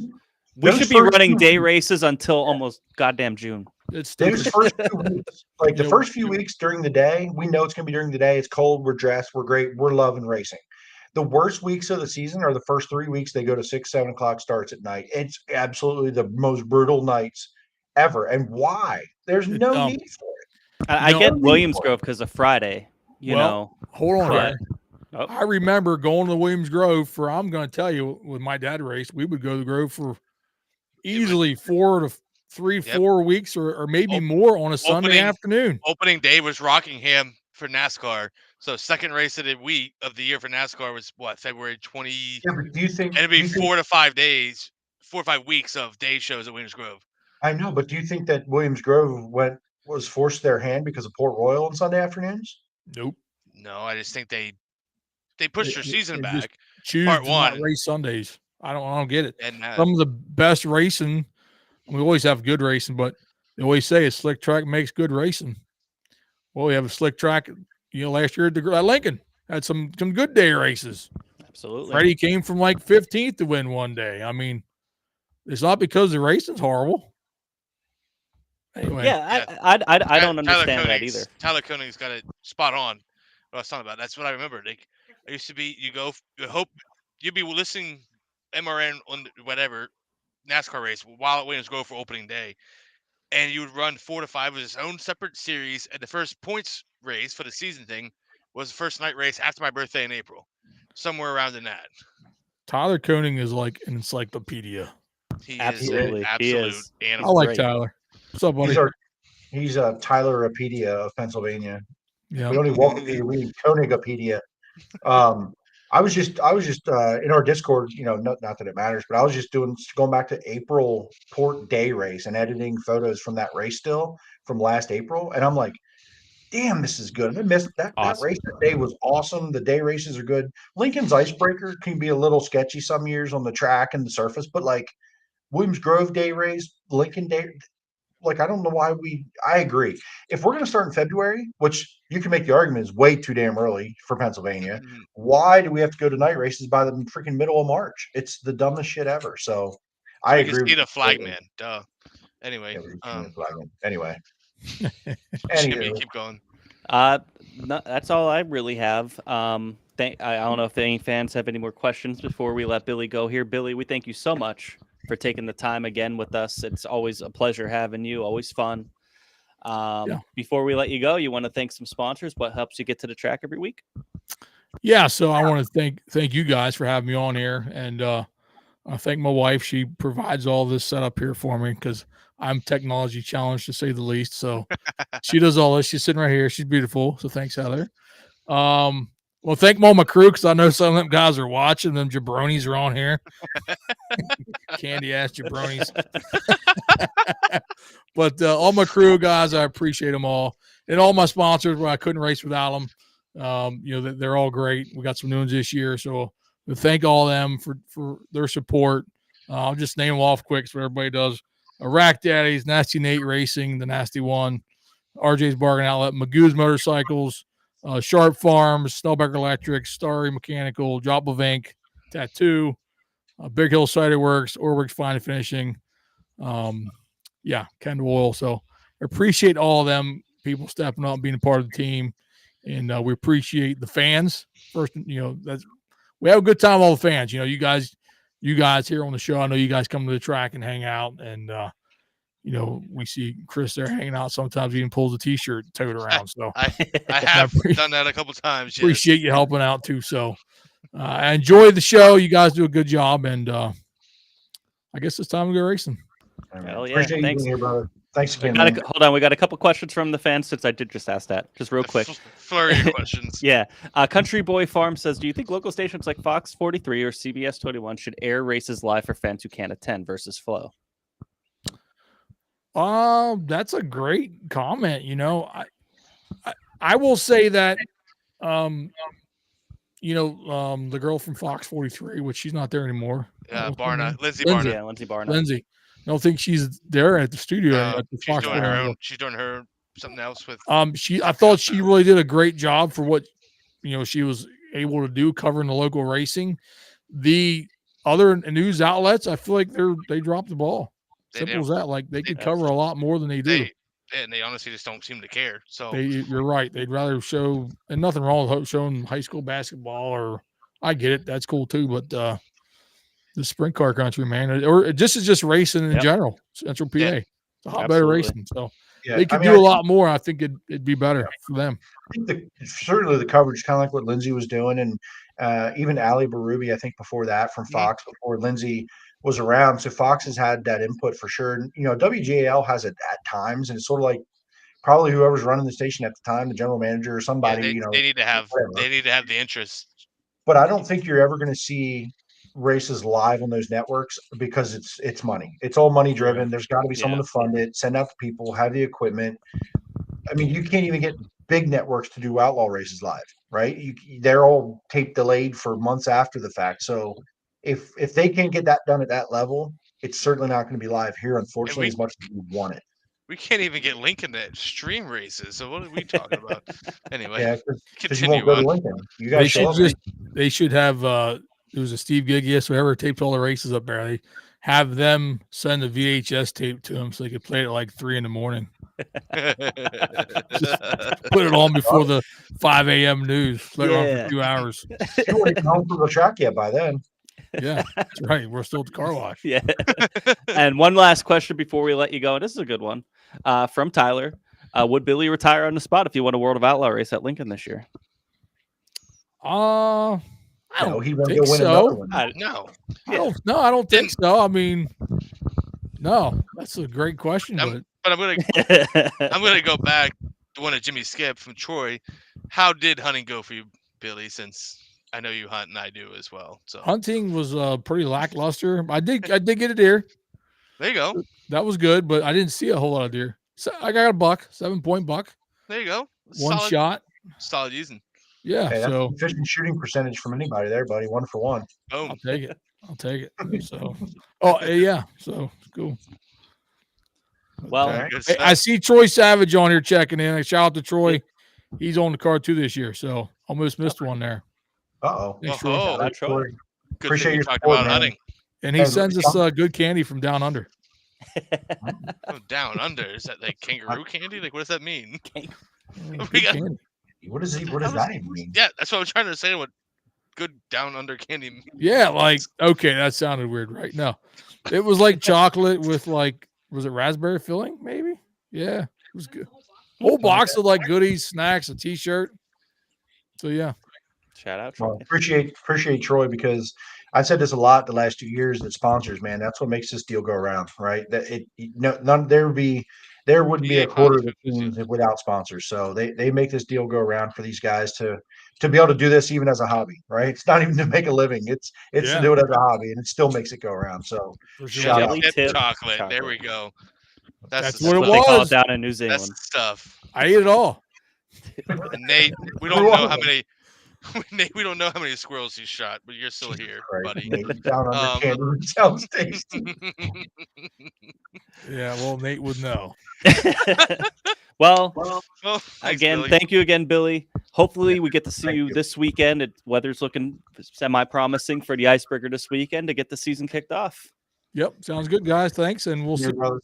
Good to see you. Take care. Take care. Thanks. Billy Dietrich, amazing as always. Definitely he had costume changes this time. It was great. That was Out awesome. of control. Out of control. But always, he's just so insightful. Definitely go check out his YouTube page if you haven't already. I know a lot of people here already have. But he does some great videos, and them doing the live thing too is great. So definitely go check his YouTube page out, Billy Dietrich, and billydietrich.com. And I did see the comment someone said about having Heather on the show. That's something that I know we discussed, and they did some videos on it with what she goes through with merchandise and stuff like that. I mean, that would be something. So if y'all want to hear that, you let us know, and maybe Miss Heather would come join us. But yeah, absolutely. We love Billy. Billy's one of the best. He might be the best. All right, so let's hit up just a couple things to wrap up before we end the show tonight. Do we want to start with the Williams Grove news from this afternoon? Pretty big news, I think. $100,000 added to the purse of the National Open, courtesy of Sage Fruit and Weiss Markets. Weiss Markets. With what did you say? Yep. Weiss. Weiss. Are you guys not from Pennsylvania? No. Wise. No, we don't Wise Markets. No, I'm not doing that. You're not from here. So Get out. So they're bringing in an extra Not- $100,000 to the purse, the overall purse. It's still going to be $75,000 to win on Saturday night, but it will now pay $2,500 to start. They're also bumping up Friday night's feature, paying $12,000 to win, $1,200 to start. 15,000 for third, 30,000 for second on Saturday, and they're also going to be bringing their it's like a stage show or something like that. They're going to be doing it at a couple of different outlaw events. So that's interesting to go check that out. I'm not sure exactly what that entails. It sounds kind of like maybe like some type of live show with drivers and whatnot. This was something that we've been talking about in the off season, both on and off air, Chris, about things that we want to see Williams Grove do. And me personally, I mean, yeah, it's not bumping up the winning purse of 75,000. It doesn't have that, but I think paying throughout the field is huge. Right, and almost better. Yeah, it is almost better, and I think they're doing a lot of things this year that I think that need to be done. I'm going to give them, we'll see what happens when we go in through the season, but some of the things that I'm hearing and seeing, I'm going to give them a round of applause because they're really doing some great things. Right. I mean, we talked. Obviously, they do 75,000 to win. Port Royal's creeping up on them. We kept talking about who's going to be the $100,000 race. They did the $100,000 thing, and at first you look at it like, oh, boom, but no, they took that spread over 2 days, and that's a $30,000 to be second. Yeah, $30,000 to be second. That makes your big event. Knoxville did it. They're not the highest winner share, but that's the highest total purse, right? And we've also talked about it's the Natty Open, man. It doesn't need to be $200,000 to win. It's still going to be prestigious no matter what. But it did need to do something to keep up, and this injection from Sage Fruit is huge. And instead of taking that $100,000 and make it 175, they spread it over the whole field, which I think is, maybe the right way to do it in this scenario. Yeah, I mean, anybody that's finished second to Brendan Marks deserves 30 grand. So I'm okay with that. Shout out. But yeah, I think that was pretty big news today. Great to see that with Williams Grove. I'm sure as we go throughout the year, with trying to keep up with the Joneses of the high limit, and even within the own World of Outlaw camp of the Houston Showdown or whatever it's called. I don't even know what it's called, but it's like $250,000 to win. So big purses. So I think you're going to see more and more as this progresses throughout the season. Let me ask you guys a question. And we might not have the answer for this, but all this money being thrown at Central PA, obviously Wise Markets coming in and throwing an extra 100 grand at a purse. Port Royal announced today their start money, tow money for 410 weekly shows, right? 500 to start, 200 tow money, 1,000 for what position? 8th? For 10th, I think. Like that, yeah. For 10th. It's a lot of money. All we've been hearing the last 2 years is flow racing is killing attendance, and they're having to decide about rain and not running that night so they don't lose money. Well, all this money keeps being injected. Every Speedweek race is 10 grand or more. I know that their sponsors stepping up, but businesses are in the same money crunch everybody else is around this world, around the country, around the state. True. Or were the tracks crying wolf a little bit? I think so. I don't have their books, but do you know what I'm saying? Like, I don't know about crying wolf. I think it took High Limit to start pushing the industry in the right direction. If nobody pushed, it was never going to change. Why would they? They're going to make more money. I'd honestly go High Limit. Sure is not only High Limit, but course, I would say but locally Port Royal. I would say Port Royal and how they were marketing over the last 2 to 3 years kind of changed the viewership of how tracks viewed things around here. Like, be aggressive. Don't just sit here and be like, hey, we're the National Open. We run the place. No, just score 50. Port Royal, what they were doing for the last 2 years to build their own brand up, I think is a directional change for everyone in the Central PA area. You see with aggressive, like BAPS is doing the same thing. Like they're being a little more creative, a little more aggressive. And I think that forced people to be more creative where they're getting their funds from and how they're using them. Mm-hmm. I just don't correlate the High Limit deal saying local tracks now just pay people more. No, I don't get that. That's why I was going back. How are you guys correlating that? I was ignoring the high limits. I was was. going back. I was going back to the Port Royal, No, and just I'm not I saying was you're wrong, saying, Jimmy. I just don't put the two together. I don't know why high well, I limit would say this having the Because person when high in limit there came that- into play, now all of a sudden everything started bumping up. It's just but kind I of. would say I'm not saying high high limit limit's pushing the local tracks. I'm just saying I it would- all started happening at one time. But I would say this: Port Royal's using Port Royal as my example.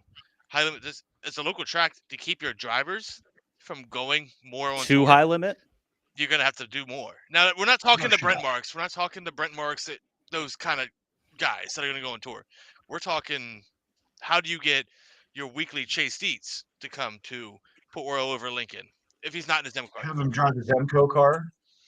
Or how do you get a guy to not It has run nothing to do with that. if you're Kyle Keene or if you're Ron Rutherford? How do you get those owners to take their car from Lincoln to Port Royal or vice versa or to Williams Grove or to Pabst? I don't think that correlates though, To some because degree, the it only one does. that the only impact that I've seen that happen is Williams Grove the last couple of years. Guys that don't normally run Williams Grove were taking their shit, putting it in Williams Grove, and saying for $500 to start, and there's 19 cars showing up. Right. I'll go out there and run my heat in a feature, park it after Sure. 10 laps and get my $500 in tow money. But the decision between Lincoln and Port is, do I have the equipment? Do I like it? I doubt anybody's leaving. There's not many, and not many done it regularly, said, I'm going to leave Lincoln because they didn't pay like shit, and Port Royal's going to pay me 200 more, and I'm going to go up to Port Royal. And if I'm not a top tier team, I don't even have the equipment to be running Port Royal. It's going to be harder on my equipment. But I don't know if that did I get that. But the idea is if you're going to be mid-pack at Lincoln or we can go to mid-pack at Port Royal, what's in it for you? And that's where you start seeing it. I'm not saying it's 100%. I'm saying it's like Port Royal has that It's a payout factor. deeper. It has to be a factor. Like in some form, you're going to go to Port and not junk your shit because it's a bigger racetrack. Now, it might damage your more motor, but you're getting paid more. You get $200 tow money to go there. What's Lincoln's tow money? I have no idea. I mean, I don't go there, turn some laps, and build your program up. I don't know. Like, I'm not a car listen, owner. I'm appreciative that Port Royal's done it. I just don't think it's going to take people and go, oh, well, we were a Lincoln team. Now we're a No, Port team. it's not going to do that. It's not going to do it's not going to that. happen. It's going to do the guys that are picking and choosing, giving them a reason to pick them. I think that's getting too granular with it. I think the bigger picture is keeping teams in the sport, keeping teams running on Saturdays, keeping teams involved, keeping these guys got to be able to, and gals, these teams, they got to be able to pay their way every week, and if they're not going to bump it up, they're going to stop coming to Port Royal. They're going to start getting 19 cars at Port Royal or Lincoln because they don't bump it up. And it's the same thing with high limit. You want guys to go out on a national tour, you need to bump it up. And that's kind of where I'm saying that all correlates together. And maybe that's the thing. If you don't want to be Williams Grove at 17 cars, now, mind you, Williams Grove has a weekly decent purse. The tracks are starting to see that cars are dropping off, so you have to dump money in somewhere to get, because if not race cars, there's no fans, less revenue. But that's what I'm saying about this. Where this conversation started was, were the tracks just crying the blues, and they had the money all along? What changed? Or they got more creative, like we were saying. Last year it was like, oh my God, we're not going to survive. They found new ways. They found new ways to get revenue. The last 2 damn years, they've been crying the fucking blues because people weren't showing up in the stands, and it's all about streaming. Mm-hmm. This year, nothing has really changed on that. They're throwing more money at people.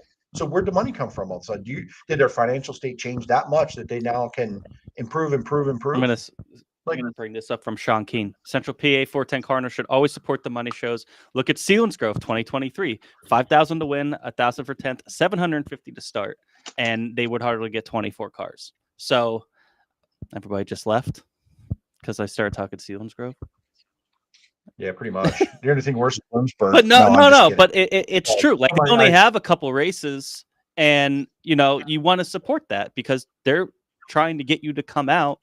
The driver, they figure you get the teams and the drivers to come out, that the fans are going to come, and that's kind of, if you can't get the cars to come out for just the charity of their heart or because they actually just want to actually race there, it's going to be the money. Money talks, bullshit walks. It does, and I love what Sealands Grove did, but at the end of the day, go ask the teams why they don't go up there. What do they say? I have to work Monday. It's too far away. It's hard on motors. It's too fast for us. There's a lot of reasons. It's not because they didn't pay enough. They got to have the. They got as many cars as the Dirt Classic when they ran head to head. No, I get it, but that was a disaster on Lincoln's part. Any good show at Lincoln draws 40 cars, and we know it, right? Mhm. So that probably said more about Lincoln than it did Selinsgrove. Yeah, I listen. I think these teams. I think and I think it all comes back to we race too much. Selinsgrove, you look at these Sunday races, Selinsgrove and Baps. Like I love Baps. I love going there, but I don't want to go there when there's 22 cars. Now they've had good the last couple of years, but I don't think it's as hard on equipment, right? Selinsgrove, I love going up there, but I don't know if it's just great for the normal run of the mill team to go up there and run with these guys. It's a lot of motor you need up there, and I understand the start money, but if they're like, hey, is it worth me to unload my car to potentially hurt my limited amount of equipment? We race too much. With those payouts, I will stand on that hill for a long time. And I never wanted to say that, but we race too with much. Selinsgrove, they would probably do almost better if they did more of. Currently they do the piggybacking off of big events, Port Royal, Williams Grove, things like that.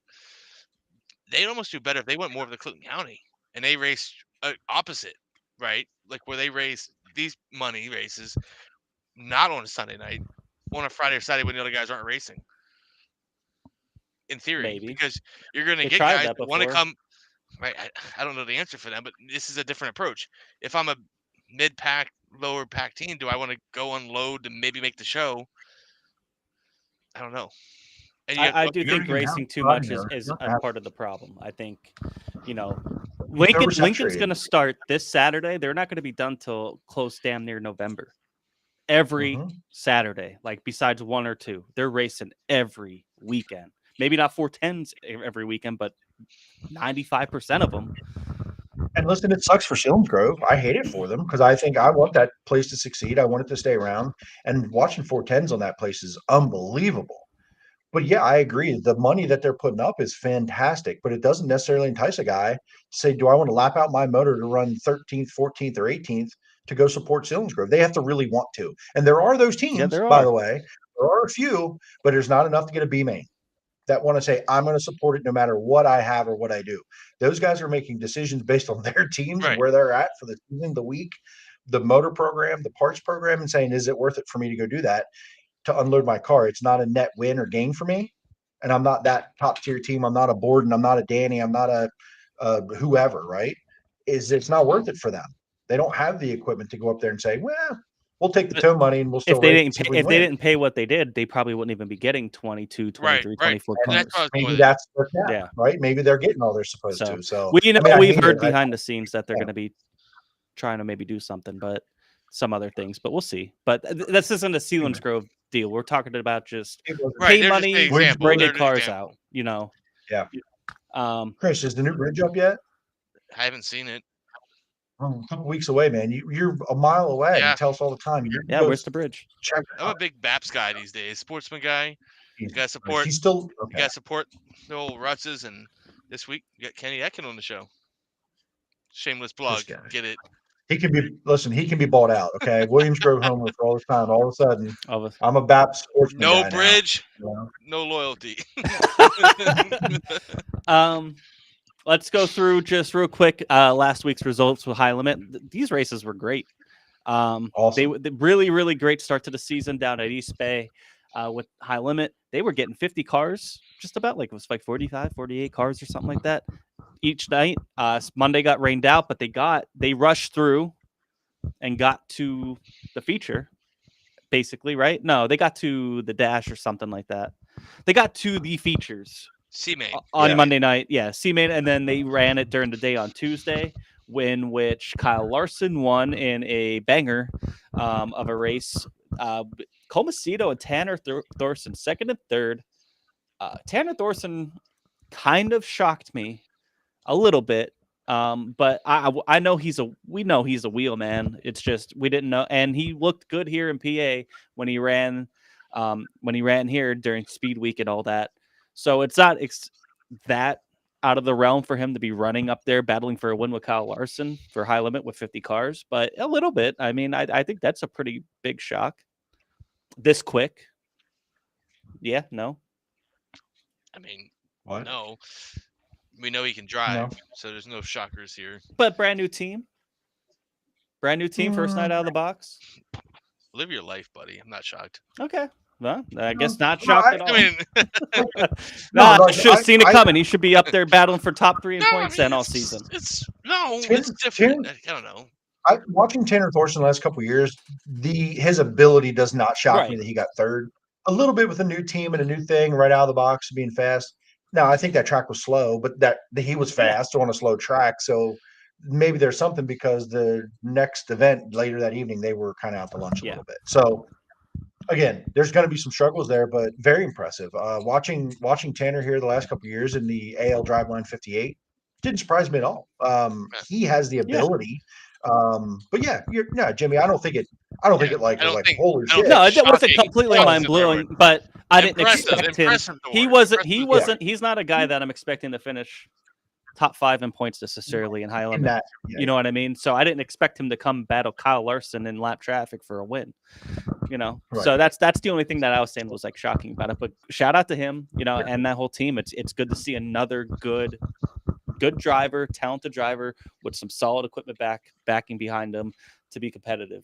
I think this high limit season is going to be great. I think World of Outlaws is going to be great as well. But I'm really excited to see how this pans out with high limit after this first week. And then later on that night, they rework the track and do their Tuesday event. Got that all in. Tyler Courtney with the win after battling with Corey Day. Corey Day was kind of chasing him down. He was much faster that race in 3 and 4 up top. Could not get a run because it was so bottom dominant in 1 and 2. But both races were very entertaining. By the way, that first one, Justin Peck, another heartbreaker. Yeah. Yet another heartbreaker, right? Whatever. Again, I'm not going to get into the incident. You can go back and watch and make your own determinations. But Again, yeah. Man, yeah. As like this guy just it sucks. He was the fastest guy on the track. Yeah, so good, man. I would have loved to seen how that was going to play out. That second feature though, where that was amazing. That was an amazing race. Go back if you have not watched that race and you have Flow, go back and watch that East Bay race that night and watch that racing. Just go back and watch it because, or if you have seen it, I might watch it again if I can find it. It was unbelievable. I mean, everybody had a hand in trying to win that race. It felt like in that top 4 right there, and more. And you had Parker right? Price and Miller coming up 17 spots. Tanner Thorson did hard charge 10 spots up to 11th in the second feature too as well, kind of sneakily. Cole Macedo was up there. He ended up having an issue. Like, what a great race surface it was. It was 2 lanes, a little dominant on each end, but it created great racing. There was lap traffic. It was slower racing was better racing. So it was cool. It was very cool. It was fun. Last races at East Bay was last week. I didn't pay. I watched some of the 360 stuff. I know Reitzel won the first night. I don't know who won the overall King of the 360s there. I know the big awesome Carl won one, and then I think the King was the 5T. Ryan Timms. Yeah, Ryan Timms. Yeah. I think Timms did it, which Timms in the 360s. Like this kid gets in the 360. I think he's still learning the 410 a little bit in that program, but you can see the potential there for Ryan Timms. I think everybody knows it, right? He's a wheelman for sure. But man, you put him, Carson McCarroll, and Hafer keeping a 360, you got a show. Yeah. There was some fun stuff there. But East Bay officially, we've been hearing it every year. For sprint car wise, nobody's. Events, but they have other events, but after the season, they're done, which is sad. But we've been hearing it every year for years. Then all of a sudden, they come back to life. I don't think that's the case this time. This sounds like really a done deal. But it's sad to see it go. I'm kind of wondering, the All-Stars kind of always started here, now high limit, and they're going to go to. It's a Golden Isle in Georgia that they're going to this weekend. Which, if you follow NASCAR, you go where NASCAR goes. Rain is surely to show up, so I'm sure half these races are going to get rained out as well. But there's rain in the forecast. That's what I'm saying. There's rain in the forecast, so don't get your hopes up too much. Hopefully they do. But I'm kind of interested. Where does high limit start next year now? If there's no East Bay. They're probably not going to go to Volusia. I mean, it's Pennsylvania, baby. Pennsylvania. What the Outlaws did a couple years ago, maybe. You say you still you started Volusia. Like, you figure it out. Well, yeah, Find but a I'm way saying, to start a Volusia either before or after the World of Outlaws. Like, at some point, but Volusia's a egos in check. Dirt car track, isn't it? Egos in Isn't check. Volusia a dirt car track? I don't think Yeah. it works like that. Get WRG your egos track. in check. Huh? They need to get their egos in check. Oh. Given both High Limit and World Racing Group. Yeah. Oh yeah. February. It's Good been luck with 12 that. months. Let's go. This is a good one. Thank you, Tyler. Oh. Lucas Oil and High Limit together this weekend. I say High Limit starts at Alltech in Lake City, Florida. That's a good one. That's a good one. That makes sense. With Yeah, there's plenty of tracks in the There south are. and south in the southeast. So that's yeah. a good one. Maybe that's Yeah, I one like that we see them, their first weekend alone. Or they run maybe at. they race less and just start in Texas. That's not going to happen. They're always going to race in Florida in February. Right. Maybe they shouldn't because it just apparently it rains there all the time. All of a sudden. Anyway, yeah. That's Icebreaker really next. Icebreaker this weekend. If you haven't seen, we've had it on the bottom here. Saturday, Sunday, 3 p.m. racing time. 1 p.m. is gates, grandstands. Pits open at 12:30. Yep. Saturday is right now looking not the best. It looks like it'll be mostly dry, but it's gonna be cold. Sunday's looking 50 and sunny. So And hopefully my we can get at plan least one in. is to be there Saturday, so I am screwed. Well, sucks to be you, bud. Life's a beach, then you drive. I'm hoping to get to whatever one runs. I think this is kind of just the nature of they do the 2-night thing for Icebreaker. Obviously, last year they moved it up to Thursday night because it was 70 degrees. And that was a resounding success, something that Lincoln actually did right. In the fans' eyes. In the fans' eyes. But interested to see what happens this weekend, how many cars show up, blah, blah, blah. I'm not even going to go that granular. I just want to see sprint cars in person on a racetrack. That's all I want to see. I don't care if it's 15 cars. I'd be happy to be there. Who wins round table? Fire your shots. Huh? If we win, like, which race? Who wins? If we get the race Sunday and or Saturday. Whoever starts on the front row. Freddie. I was gonna say Danny, but it's hard to tell. Icebreaker's always weird because of the draw and everything. It's draw and tight. You always get some different winners every year. Against Danny Dietrich and or Freddie Raymer. Those are my 2 picks. I'll pick Chase Dietz. I was thinking Chase Dietz too. Troy Wagaman, I think, would be a great pick. But it's really going to depend on where you start. I don't think if the track's probably going to be pretty heavy. I mean, maybe not as much on Sunday because it's going to be nice and sunny. You don't really know, but the track's pretty heavy. I don't think you're going to see a Freddie Raymer from 12th to win type of deal. You guys let me slide in Freddie and Danny and get away with it. Next. Why not? I mean, they're the two best there. I'll take Rick Lafferty. He's done it before. Yes. He's won the Icebreaker before. So Tyler with the we got Bradley Weatherby. Shout out, Chris. You met him. Yeah, I met him at Motorama. We were good there next, but Cam Smith. Brad says Raymer or Macri. That's if Macri's back, because we'll see what happens down there. I think if Georgia rains out, you're going to see a lot of cars there on Sunday. Yeah. And then Tyler picking, I like this one, Cameron Smith in the 75. Give me Cole Duncan. Yeah. And, I did see this too. Thank you, Randy. Skylar G get geared up to come to Lincoln. In straight troll mode. Cole Duncan. I'm a big Cole Duncan fan, man. Slick Lincoln on a day race. Give me some Cole Duncan, baby. I love it. But Chase, you know what? Right? I'm going with Billy Dietrich. Because Matt Campbell, we do have a knack for having guys here, and then they perform true. Very well soon after. So Jordan Gibley. Hey, Matt Campbell should be back, ready to go, right? Alpha is recovered from his injury. A car that I would like to see out earlier this year, and they usually don't get out till like June, and it ends up being pretty competitive by the time the year ends. And Corey Haas, and I don't know what their deal is this year, or if that's. He's like that whole thing is so quiet. I might have to reach out and see what's going on with that car this year, and love to see him run a full season because I think he could pick off a few wins at Lincoln. To be honest, feel like they need to get going. That team, He was fast they get last year, rolling. had They some start bad getting luck. fairly competitive. Yeah, this couple of years, there's a lot of competitive runs. So we shall see. Some news this week: Alan Crimes into Plank 11P. Yeah. That came out this week. So still a couple more driver things going on. So Did see with that Crimes departs the 27S that Dylan Norris will be Dylan Norris will driving. be running. I saw that was Norris will be announced. filling He'll in. be there for the Icebreaker on Sunday. We'll The be rest of the time he'll flying be back doing his family car stuff, but did see that. probably at the Grove, I'd assume, right? We need to get Dylan on here. Yeah, we I do. got to reach out to him. I would Yeah. think if 27 is going to be at Lincoln, I would assume he runs the family car at the Grove weekly. Yeah. I think I Speaking don't of know. that, he looked good He down didn't in really East Bay. say. He didn't really say it. It could just be for this event. Maybe he's filling in. I don't know. I don't think so. I didn't gather that from his thing. He ran into Baps in the final Yep. showdown, right? He ran 27S at Baps and back in it for the Icebreaker. I'd assume it wasn't a 2-race deal 4 months apart, but Yeah, weirder things have happened. weirdest things have happened in Central PA. We Absolutely.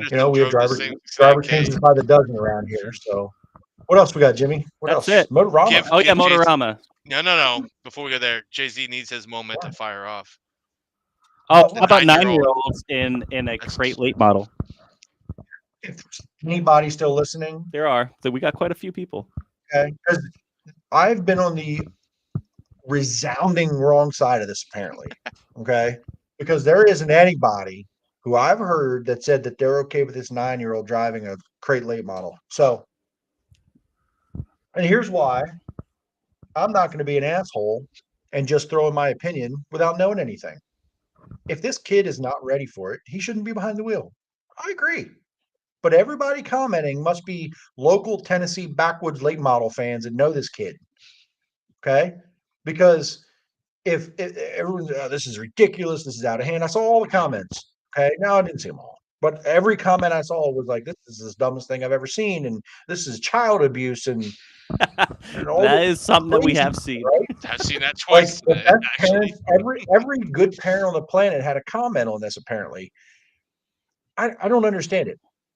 My thing, I put some thought into it, and I was like, wow, that is pretty aggressive, right? 9-year-old in a full-size car of any sort. It's wild. But it's not a stunt. It's just someone's child. If that parent felt that they were ready for it and capable, they're going to let him do it if the kid wants to do it. No parent would put their kid in a situation they don't want to be in a full-size car like that. Or hopefully that they're not ready. Now, again, is this parent a total moron? Possibly. But to know that ahead of time, everyone must be backwoods late model crate racer fans, right? Yeah, okay, I'm with you, Tyler, and you're the pro on this, but hear me out. Is this kid safer in a full-size late model if he can reach the pedals and they have it working and he can handle the car? Obviously, you'd hope he tested it. Maybe not. Tag the back of it and see if he can run the damn thing. I don't know. But to just assume he can or can't if you don't know this kid is who are you? I think the overall sentiment is just kids shouldn't be in full-size cars because they're on the same track as adults. And I think that shit's so ridiculous to a point because these kids will run micros and shit with grown-ass adults. I get the car's not as fast and not as big. Totally get that. But I just don't think that's an argument that you can make. Some of these indoor karts and micros are on the tracks that they run. The speed is relative. The late model might feel slower to him. Yeah. Right? These karts, I've seen these kids on these indoor tracks in Trenton and these places. It's fucking insane. I wouldn't do it. And there's kids doing it. To say that it's too fast or whatever. I told you guys this in a chat we had with our group. He's probably safer in that damn late model, strapped in, full containment, roll cage, everything around him than he is at a damn micro or a cart. I agree. And we're talking about safety. The safety thing. Racing against grown-ass adults, I don't care if they're 14, 18, 26, or 56. If he can handle the car, it doesn't matter what age he is, right?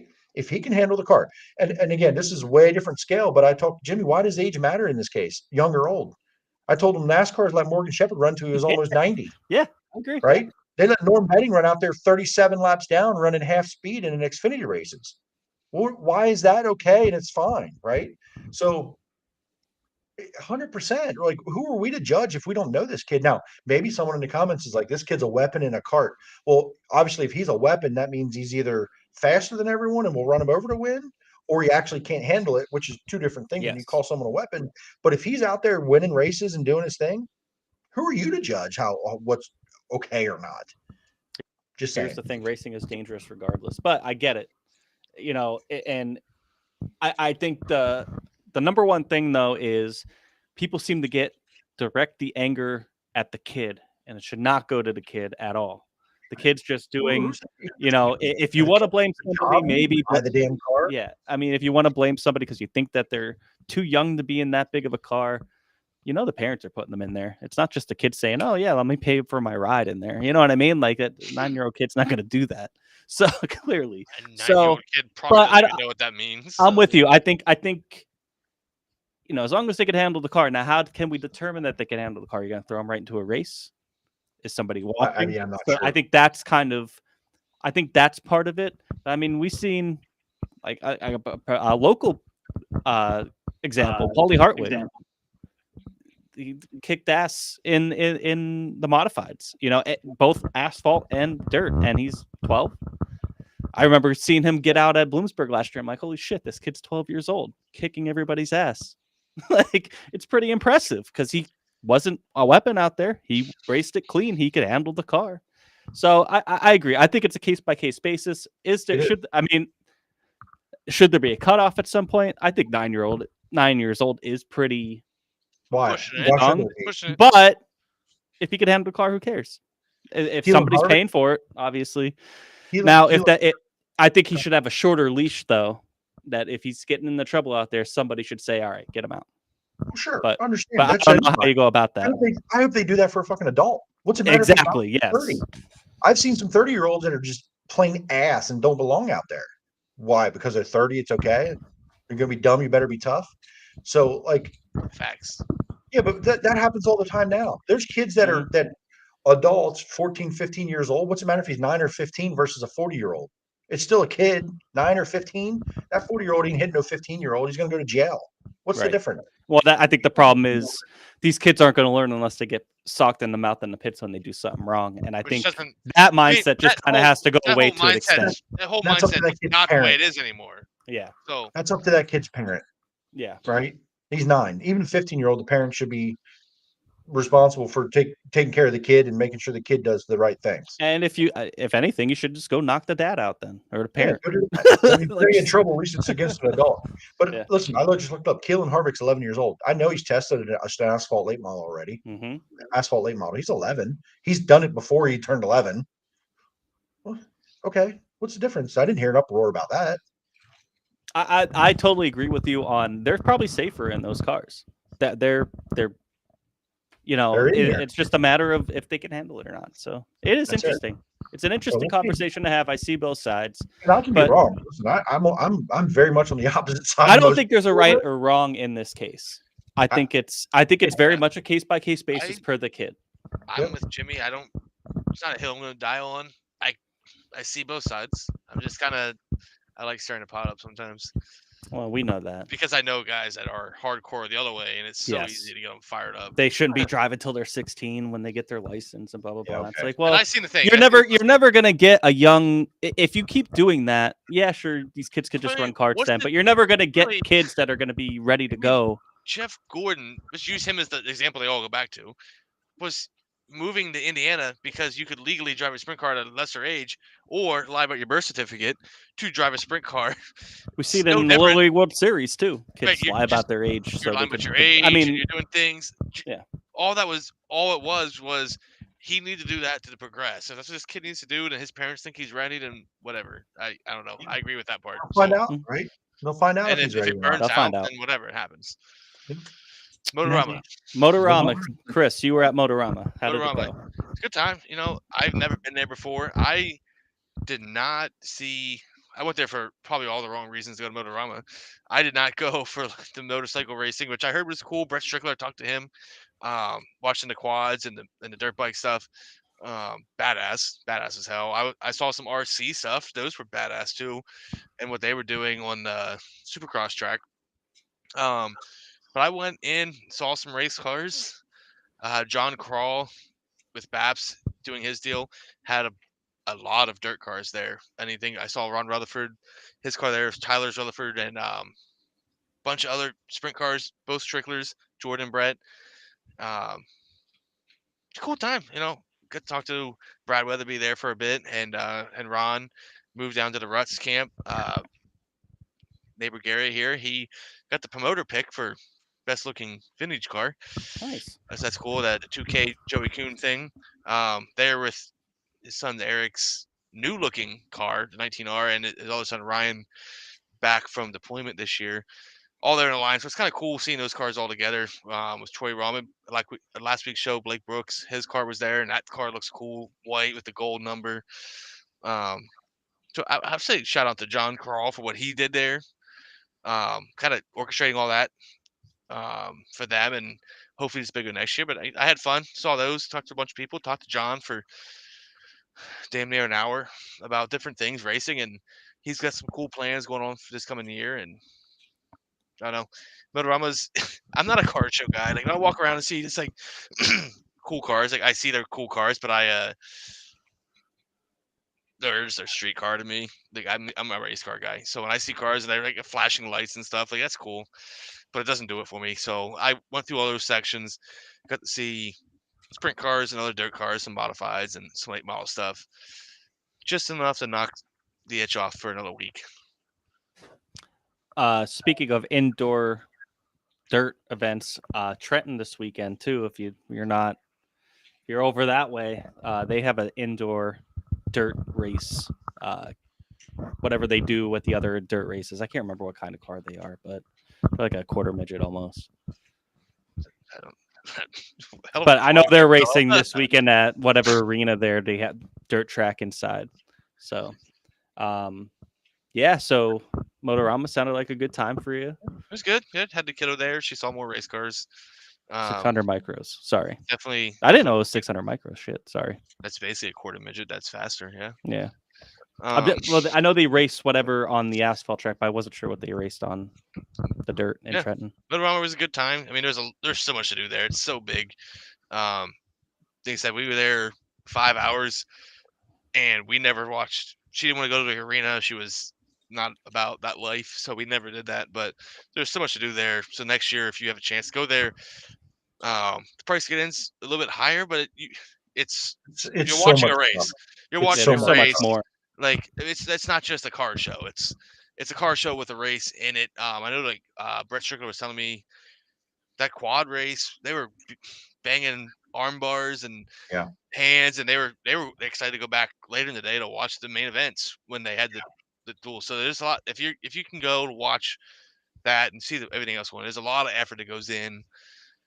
Not just on the racing side, but the car show. Like, there's cool cars there. Like, that's your thing, all about it. There's just a lot that goes into it. It's just the biggest farm show, the outdoor show, as far as how it fills space. So there's that. Renee, is Billy coming on the talk Yes. tonight or no? He'll be on here any minute now. If you go, we're going in the hour 2 of the show. We're going to end it here soon, but he was on for about an hour 15 There will be to clips. start the show. So Once we're done, you go back and watch it. yeah, And- we'll have clips up and stuff, and you could go back and watch the beginning of the show as well if you missed And it. It was I'm a great sure time. Our good buddy Tony Sharp, PA Dirt Tracking Promotion, is going to clip it down for us, get the highlights. Yep. If you don't want to There's watch going to be a lot. hour There's and going to be 20 a lot minutes. of them. Are you having a show this week, Chris? Yeah. Show this week, Wednesday, 7 p.m. Kenny Ecken won both BAPS track championship last year and Tour Sportsman track or Tour points last year. I believe it's his third championship. Doing more research still, but looking forward to that. Dabbling in some 410 stuff, so can't wait for that show. Okay, perfect. So What else? awesome. That it? Definitely check it out on Wednesday. Next week, did we have our? Oh, I we'll don't we know. We're gonna have a show next week. We'll announce our. Yes. Hopefully. We will have a Hopefully. show next week, and There we will be a talk. show next week. And there will be a guest. So There should be a guest. there should be a guest. And we'll be breaking down, hopefully, Icebreaker. Racing here in PA. Finally, let's go. And maybe some high limit racing if they race down in Georgia too. We'll be breaking that down, and keep an eye out on our socials. Again, PA Dirt Tracking Promotions with Tony. Make sure you're checking out he's dropping clips on clips from our show all week long if you missed anything. And if you missed anything, go to turn2terribles.com for all links for the audio version, all that, all the links to all T2T content. Thank you guys so much for tuning in. Thanks again to Billy. Always great. He was, just someone great to pick his brain and talk to, and just always a good time. He's fun. Macho man. Man, Billy Dietrich. You guys got anything else before we go? Nope. Guess that's it. Thanks, everyone. See you guys next week. Or see you at the Icebreaker. Or that. Or Wednesday at 7 p.m.